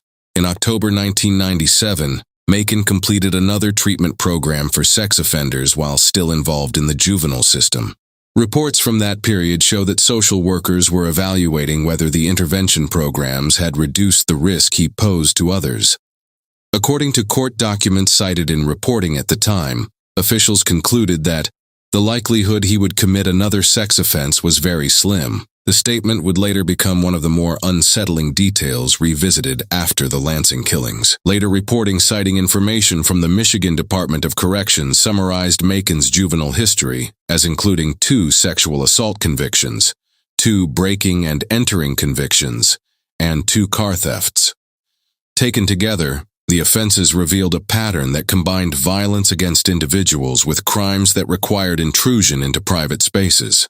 The record suggested a trajectory that had begun years earlier, long before the events that would unfold in Lansing during the summer of 2007. Experts who later examined Macon's background noted that many adolescents exposed to trauma or violence do not grow into violent adults.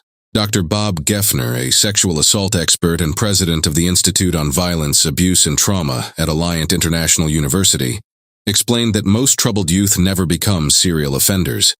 But Geffner also warned that unresolved trauma and hostility can sometimes fuel escalating aggression. If nobody dealt with the trauma and anger and hostility, he said, that increases the likelihood it will come out. The anger becomes aggressive and turns outward. By the time Matthew Macon entered adulthood, the pattern that had surrounded his early life was already well established. His childhood had been shaped by instability, court supervision, and repeated intervention attempts by social services and the juvenile justice system.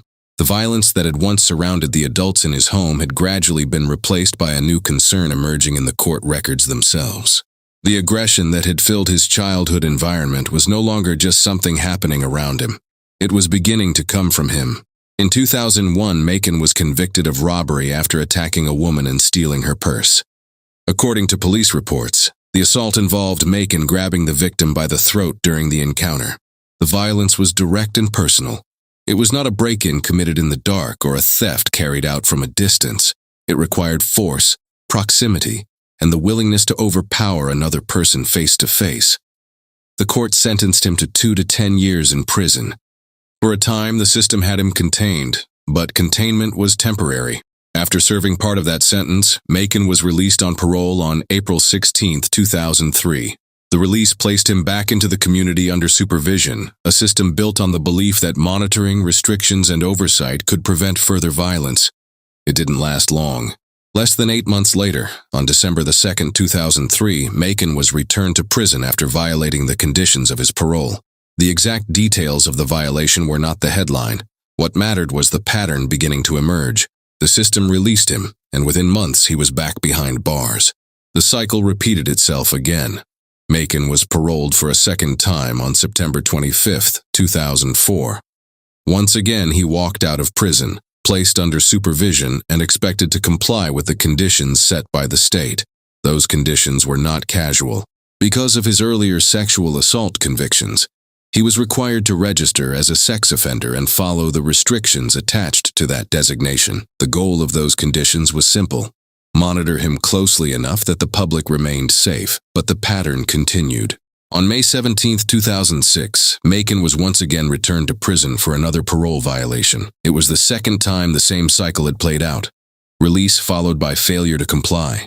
Supervision followed by incarceration. By that point, the system already possessed a long paper trail describing who Matthew Macon was. The files documented a progression that stretched back years: sexual assault as a juvenile, treatment programs, warnings from court officials about lifelong monitoring, theft and breaking and entering, robbery involving physical violence, prison sentences, parole violations, and repeated returns to custody. None of it was hidden. The warning signs existed in black ink on official documents. Still, the cycle continued. On June 26, 2007, Matthew Macon was paroled for the third time. After years of prison sentences, violations, and supervision, he once again stepped out of custody and back into the community. On paper, the system had followed its procedures. He had served time. He had been evaluated. He had been placed under restrictions meant to control his behavior. But procedures cannot predict the moment when violence will surface again. On the morning of Thursday, July 26, 2007, violence erupted inside a modest house along West Lapeer Street in Lansing's Genesee neighborhood. It was a working-class area where neighbors had known each other for years. Within minutes, the quiet residential block near Martin Luther King Boulevard filled with patrol cars and emergency vehicles. As officers rushed toward 1040 West Lapeer Street, something terrible had happened inside. The first sign of trouble came not from police radio traffic, but from a phone call. At-large Lansing City Councilwoman Carol Wood was sitting in a meeting with members of the Baker-Denora Neighborhood Association, including longtime neighborhood leader Betty Dreher, when her phone suddenly rang. The call came from city council staff. "They were calling me about my mother," Wood later recalled. Neighbors had just discovered Wood's mother, 76-year-old Ruth Hallman, badly injured inside her home. At first, the situation sounded confusing and almost mundane. Initial reports suggested Hallman might have cut herself while using her lawnmower, then fallen and struck her head. But when Wood arrived at the house, the reality waiting inside was something far more horrifying. Emergency responders were already there, and paramedics were loading her mother into an ambulance. Wood remembers staring at her mother as she lay on the stretcher, trying to understand what had happened. One detail kept pulling her attention away from everything else: the color of her mother's blouse. It was a dark, rusty brown. "I kept thinking," Wood later said, "I don't remember her having that blouse. Where did she get that?" Days later, the truth finally struck her. It wasn't a new blouse. It was soaked in her mother's blood. Inside the home, investigators were already beginning to understand how much violence had taken place. According to police reports, the attack had been savage, far beyond what anyone initially believed. Ruth Hallman had been beaten so severely that one of her fingers had nearly been severed during the assault. Blood covered parts of the home, evidence of a struggle that had unfolded inside the small house where she had lived for years. Despite those catastrophic injuries, Hallman had still been alive when neighbors discovered her. In an extraordinary final act of determination, she had crawled toward her front door after the beating, trying to reach help. When neighbors knocked and called out, she attempted to let them in, but the injuries were too severe. She could not open the door. Emergency responders rushed her to Sparrow Hospital, where doctors fought to stabilize her condition. During the ambulance ride, she was still conscious, and paramedics asked her what had happened. Hallman reportedly told them to call the police, but she could not explain why. Within a short time, her condition deteriorated, and she became unable to answer questions clearly. The injuries to her head were devastating. Hallman had suffered multiple skull fractures during the attack. 2 days later, on July 28, 2007, Ruth Hallman died from the injuries inflicted inside her own home. For investigators arriving at the scene that morning, the case immediately carried an unsettling significance. Ruth Hallman was not an anonymous resident whose life passed quietly through the neighborhood. She was one of the most recognizable community voices in the Genesee area. Hallman served as president of the Genesee Neighborhood Association, and for years she had been one of Lansing's most persistent advocates against crime in the area. She regularly attended city meetings, worked directly with police officers, and pushed officials to take stronger action against drug activity that had begun spreading through the neighborhood. Many officers in Lansing already knew her by name. Police officials Dave Hall, Dianese Hall, and Lieutenant Noel Garcia later recalled sitting at Hallman's kitchen table during neighborhood meetings where she pushed them to increase police presence. She cared very deeply, very genuinely for her neighbors and the city, Dave Hall said. She was a no-nonsense, you're gonna do your job. I've gone through a lot of lectures from Ruth, but she was never self-serving. It was always about others. Yet the same generosity that made her beloved in the neighborhood may have also made her vulnerable. Neighbors later told investigators that Hallman was the kind of person who lent out her lawnmower, offered water to a passersby, and rarely turned someone away from her door. That kindness would eventually provide police with an explanation for how the killer was able to enter her home without forcing his way inside. According to Matthew Macon's confession, he was inside the house when the violence began. During an interrogation a month later, Macon described what happened in chilling detail to detectives Vern Reed and Ron Syka. I pulled the little drawer out and I seen the hammer, Macon said. He had found it inside Hallman's home, and she had her head down and I hit her in her head. Boom.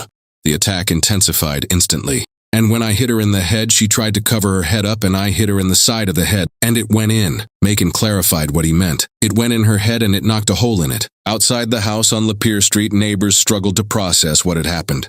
One resident, furious as the news spread across the block, told reporters bluntly, "Those sons of they need to meet their maker." Others were shaken in a different way. Someone had been willing to enter the home of a 76-year-old woman and beat her nearly to death inside the place where she should have been safest. For Hallman's family, the tragedy carried an even deeper emotional weight. The attack had occurred on the birthday of her daughter, Carol Wood. Later, while going through her mother's belongings, Wood found a birthday card Hallman had written for her. Inside the card was a message that perfectly captured their relationship. It ended with the line, "I could not exist without you. All the love I have, Mom." In the days that followed, the loss reverberated across Lansing. Hundreds of people attended Hallman's funeral. At the time of her death, however, investigators believed they were dealing with a single homicide. Detectives continued working the case, interviewing neighbors and searching for witnesses who might have seen someone entering or leaving the house on Lapeer Street that morning. There was no clear suspect, and no evidence suggesting the attack was connected to anything beyond the violence that had unfolded inside that home. But within days, another woman would be found dead across the city. And suddenly the killing on West Lapeer Street would no longer look like an isolated tragedy. It would look like the beginning of something far worse. At 4:30 in the morning on August 7, 2007, the quiet stillness of Hunter Park on Lansing's east side was broken by flashing patrol lights cutting through the darkness.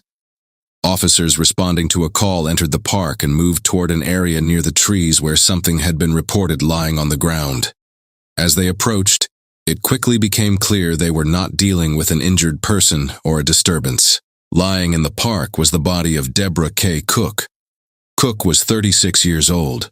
Detectives at the scene immediately recognized signs that the death was violent.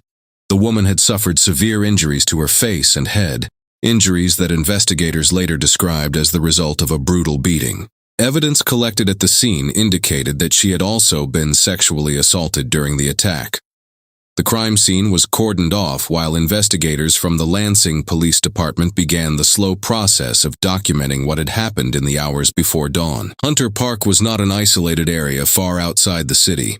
It sat directly within a residential neighborhood, surrounded by houses and streets where people walked their dogs, jogged, and took their children to playgrounds during the day. But at that moment, just after sunrise, the park had become something else entirely. A homicide scene filled with detectives, forensic technicians, and officers keeping curious onlookers at a distance. As the morning progressed, investigators began canvassing the area around the park, knocking on doors and speaking with residents who lived nearby. Police were trying to determine when Cook had last been seen alive and whether anyone had noticed suspicious activity during the night. Detectives knew the attack had been violent and personal. The injuries suggested the victim had been beaten repeatedly before being left in the park. Later that day, Lansing police confirmed Cook's identity publicly and acknowledged that the circumstances of the crime were deeply troubling.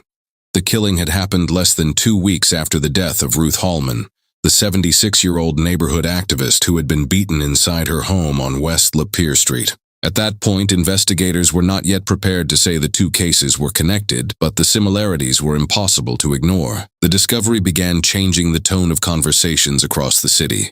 Hallman's murder had been shocking, but many residents had still believed it might have been an isolated tragedy. Now there was another woman dead, another brutal assault, and it had happened in a public park. The sense of unease was reflected in the reaction of the community. Residents began organizing a vigil at Hunter Park, gathering near the place where Cook had been found. Candles flickered in the evening air while people spoke quietly about the fear that had begun creeping into their daily lives. Before police could determine whether the crimes were connected, another call would come in. 2 days after investigators finished processing the scene at Hunter Park, Lansing police were dispatched to another address where something was clearly wrong. The call brought officers to 1017 North Washington Avenue, a house along one of the city's older corridors north of downtown Lansing, where the neighborhoods shift from commercial storefronts to modest residential homes that had stood for decades.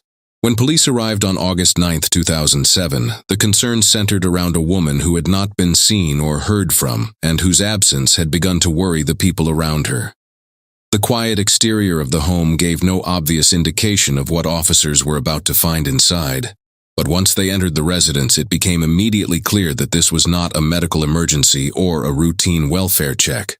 Inside the house, investigators discovered the body of Deborah Renfors, a 45-year-old Lansing woman whose life had been shaped by years of struggle, instability, and attempts to rebuild. Renfors had battled addiction for years and had spent time surviving through street prostitution in Lansing, circumstances that often placed her among the city's most vulnerable residents. Friends and acquaintances later told reporters that despite those hardships, she had been trying to pull her life in a different direction in the months before her death. People who knew her said she had been attempting to distance herself from the street economy that had consumed so much of her life and was looking for ways to stabilize her situation. Those efforts ended violently inside the home on North Washington Avenue. Detectives quickly recognized that Renfors had died as the result of a severe beating, the type of blunt force trauma that had already appeared in 2 other homicide investigations unfolding across the city. The violence inflicted on her body showed the same disturbing pattern investigators had begun to see elsewhere. The attack had been personal, close, and brutally physical, leaving injuries to the head and face that indicated repeated blows delivered with tremendous force. Crime scene technicians began documenting the room carefully, photographing the interior, collecting potential evidence, and attempting to determine how the killer had gained access to the house. Detectives also began reconstructing Renfors' last known movements, speaking with people who had seen her in the days leading up to the attack and trying to identify anyone who might have entered the residence before the killing. Inside police headquarters, investigators began doing what homicide detectives always do when violent crimes begin to cluster in time. They started placing the cases side by side and examining the similarities with a level of scrutiny that goes far beyond what the public ever sees. The victims were all women. The killings had occurred within a matter of days of each other. The violence inflicted in each case showed signs of extreme blunt force trauma. While the locations varied, from a private home to a public park to another residence, the brutality shared a disturbing consistency that detectives could not ignore. Even as those internal discussions were unfolding, the public atmosphere in Lansing was beginning to change. Residents who followed local news coverage were seeing a pattern form in real time. Within less than 2 weeks, multiple women had been found dead in attacks that investigators described as violent and deeply disturbing. For people living in the neighborhoods surrounding these crime scenes, the feeling that something unusual was happening became impossible to dismiss. One resident interviewed during the escalating investigation captured the mood spreading through the city when he told reporters, "Something's going on out here." At that moment, police were still careful about how they described the cases publicly.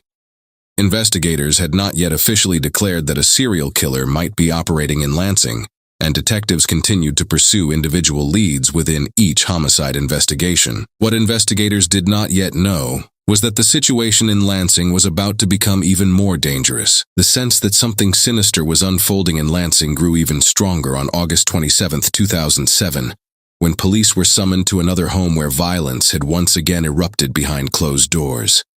Inside that residence, officers would discover a crime scene that bore chilling similarities to the killing of Ruth Hallman. The victim was Sandra Eichhorn, a 64-year-old retiree from General Motors, who had settled into a quiet routine on Lansing's west side.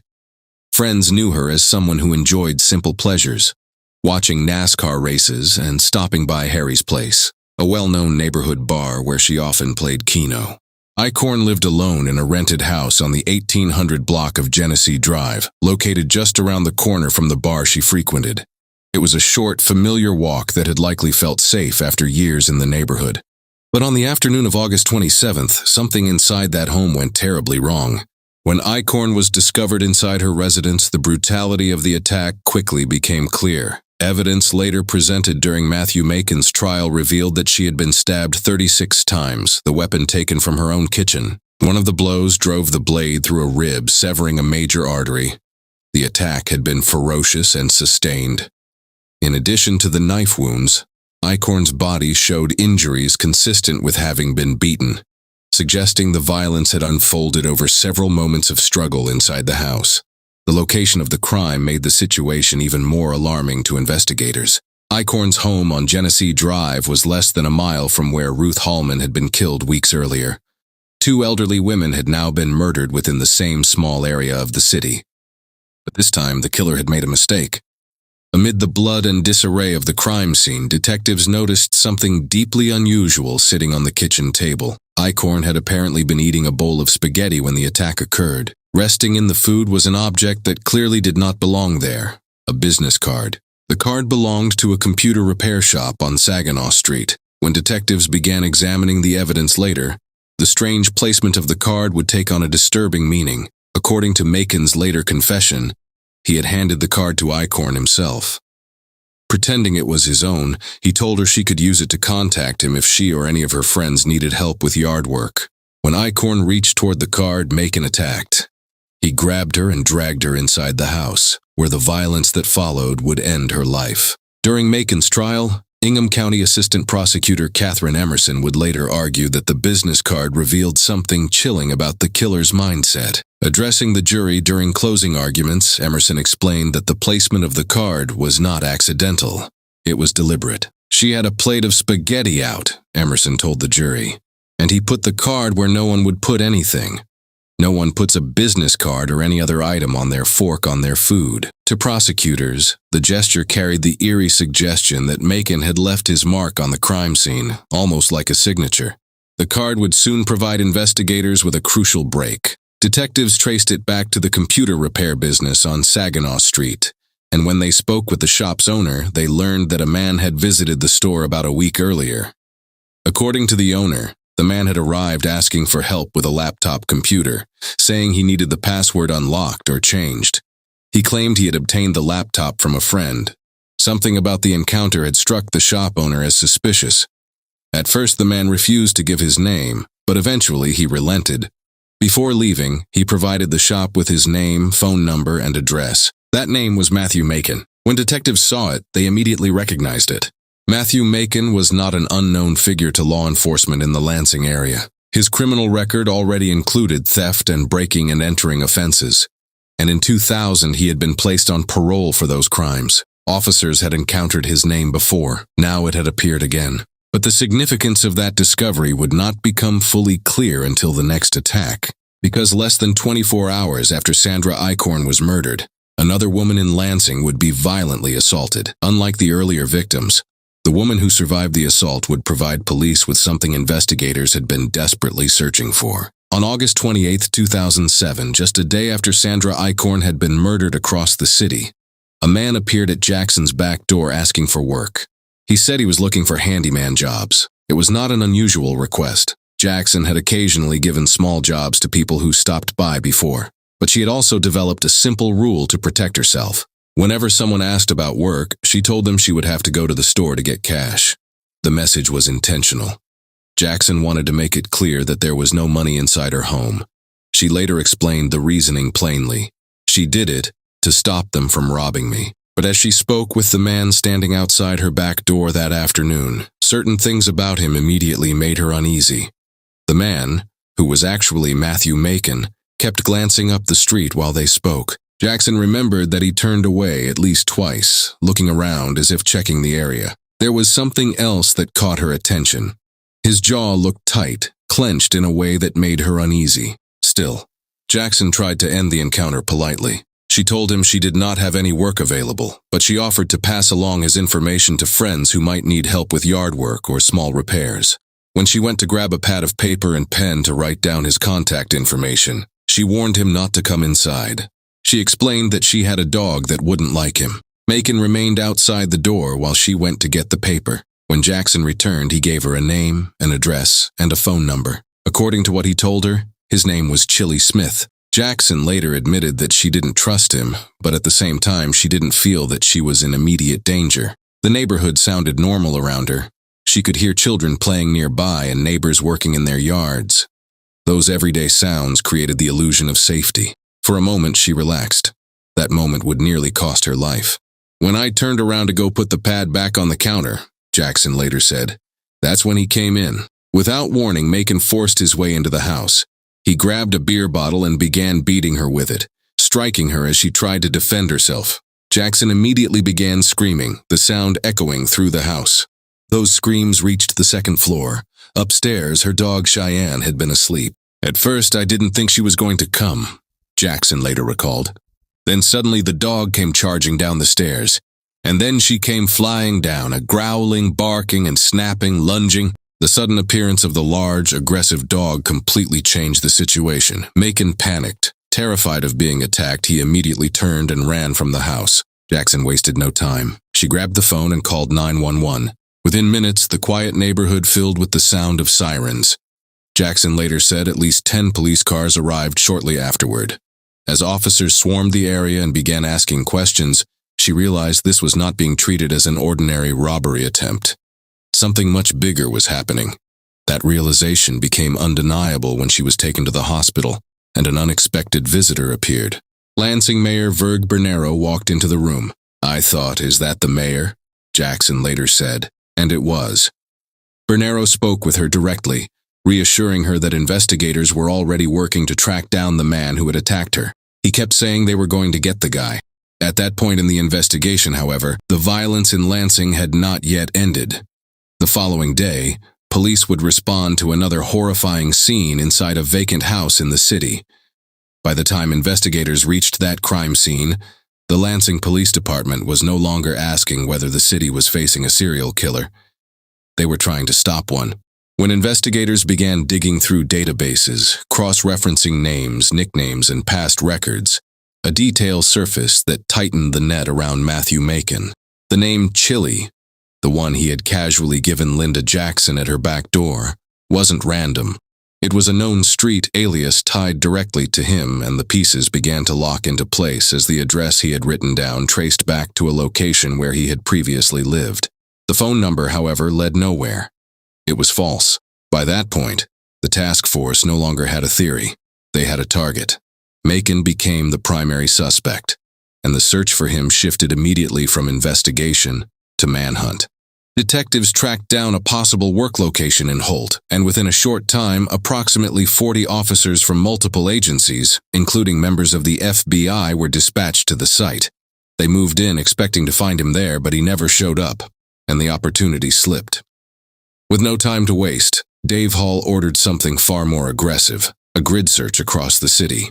Officers from Lansing and surrounding agencies spread out through Metro Lansing, canvassing streets, watching corners, scanning neighborhoods for any sign of the man they now believed was responsible for multiple killings. Inside one of the vehicles moving through the city, Hall and Lieutenant Noel Garcia coordinated the search in real time, listening to radio traffic as officers reported in from different sectors. Then suddenly, a voice cut through the noise. It was Detective Vern Reed. He had located someone in Lansing Township who matched Macon's description. Hall and Garcia were nearby, but in the rush to respond, they lost their bearings trying to reach the location. At the same time, Red lost visual contact with the suspect, and for a brief moment it seemed like the worst possible outcome had just occurred. He was gone again. But then, almost by chance, Hall and Garcia spotted him. The man they had been searching for was suddenly right there, and they didn't hesitate. The vehicle stopped hard and both men jumped out and moved on him immediately, closing the distance before he could react. "I didn't want to give him a chance to run," Garcia later said. "And he would have," Hall added. "This was a guy that if he got away, you knew he was going to kill again." Garcia moved in and secured the handcuffs, locking them around Macon's wrists as backup units began to arrive, and within seconds the area was flooded with officers, patrol cars lining the street, red and blue lights flashing across the scene. It was over, but the moment itself stayed with the officers who were there. "You don't forget things like this," Dianese Hall later said. When they put the handcuffs on him, he looked up. He didn't say much, but it was like relief on his face. Garcia remembered it differently. When he looked into Macon's eyes, what he saw unsettled him. "It looked like I was looking into nothing," he said. "It looked like this guy was just evil." Officers informed Macon he was being taken into custody on a parole violation warrant, a procedural move that allowed them to secure him immediately, and as he sat there in handcuffs, surrounded by law enforcement, taking in the scale of the response, the number of officers, the vehicles, the urgency, he seemed almost confused by it. He looked around at everything and asked a single question: "All this for a warrant?" Lansing police initially marked the arrest of Matthew Macon as a major breakthrough, a moment of relief after weeks of escalating violence across the city. But that sense of progress did not last long. By the following afternoon, on August 29th, that relief began to unravel. What had briefly felt like resolution quickly gave way to a new wave of fear when another victim was discovered.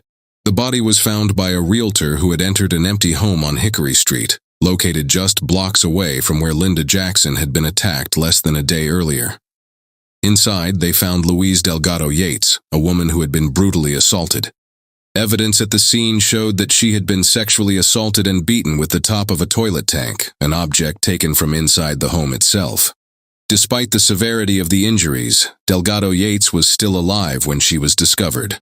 Emergency responders rushed her toward the hospital, but she died on the way, succumbing to the damage inflicted during the attack. The timing of the discovery created immediate complications for investigators. Even though they believed they had the man responsible already in custody, police were not yet in a position to say so publicly. Macon had been arrested the night before, but he had not confessed, and the emergence of a new victim raised critical questions about the timeline of the attacks. If Delgado Yates had been assaulted after Macon was taken into custody, it could undermine the case entirely. Investigators needed to be certain. As a result, Lansing police held back information, waiting for the medical examiner to determine when the fatal injuries had occurred. Until they had a confirmed time frame, they could not risk releasing details that might complicate the prosecution or create doubt about whether they had the right person. While that analysis was underway, detectives moved forward with the next phase of the investigation. Macon was brought into an interview room at the Lansing Police Department, where investigators began the process of questioning him about the series of murders that had terrorized the city for more than a month. The interrogation did not unfold as a single dramatic confrontation. Instead, it stretched across 3 separate sessions, with detectives spending hours speaking with him, gradually building pressure and confronting him with the growing amount of evidence connecting him to the crimes. "Let's see," he said. 1, 2, 3, 4, 5. "There's 6 people you know that I have murdered. I murdered them all." The chilling statement was delivered with what investigators later described as a shocking level of indifference. As the interviews continued, Macon ultimately confessed to 7 killings in total, some dating back to 2004, years before the summer killing spree that had finally brought him to the attention of Lansing detectives.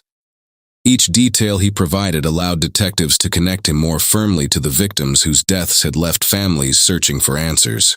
Matthew Macon's case moved quickly through the courts, but the outcome left a complicated and deeply unsettling sense of justice for many of the families involved.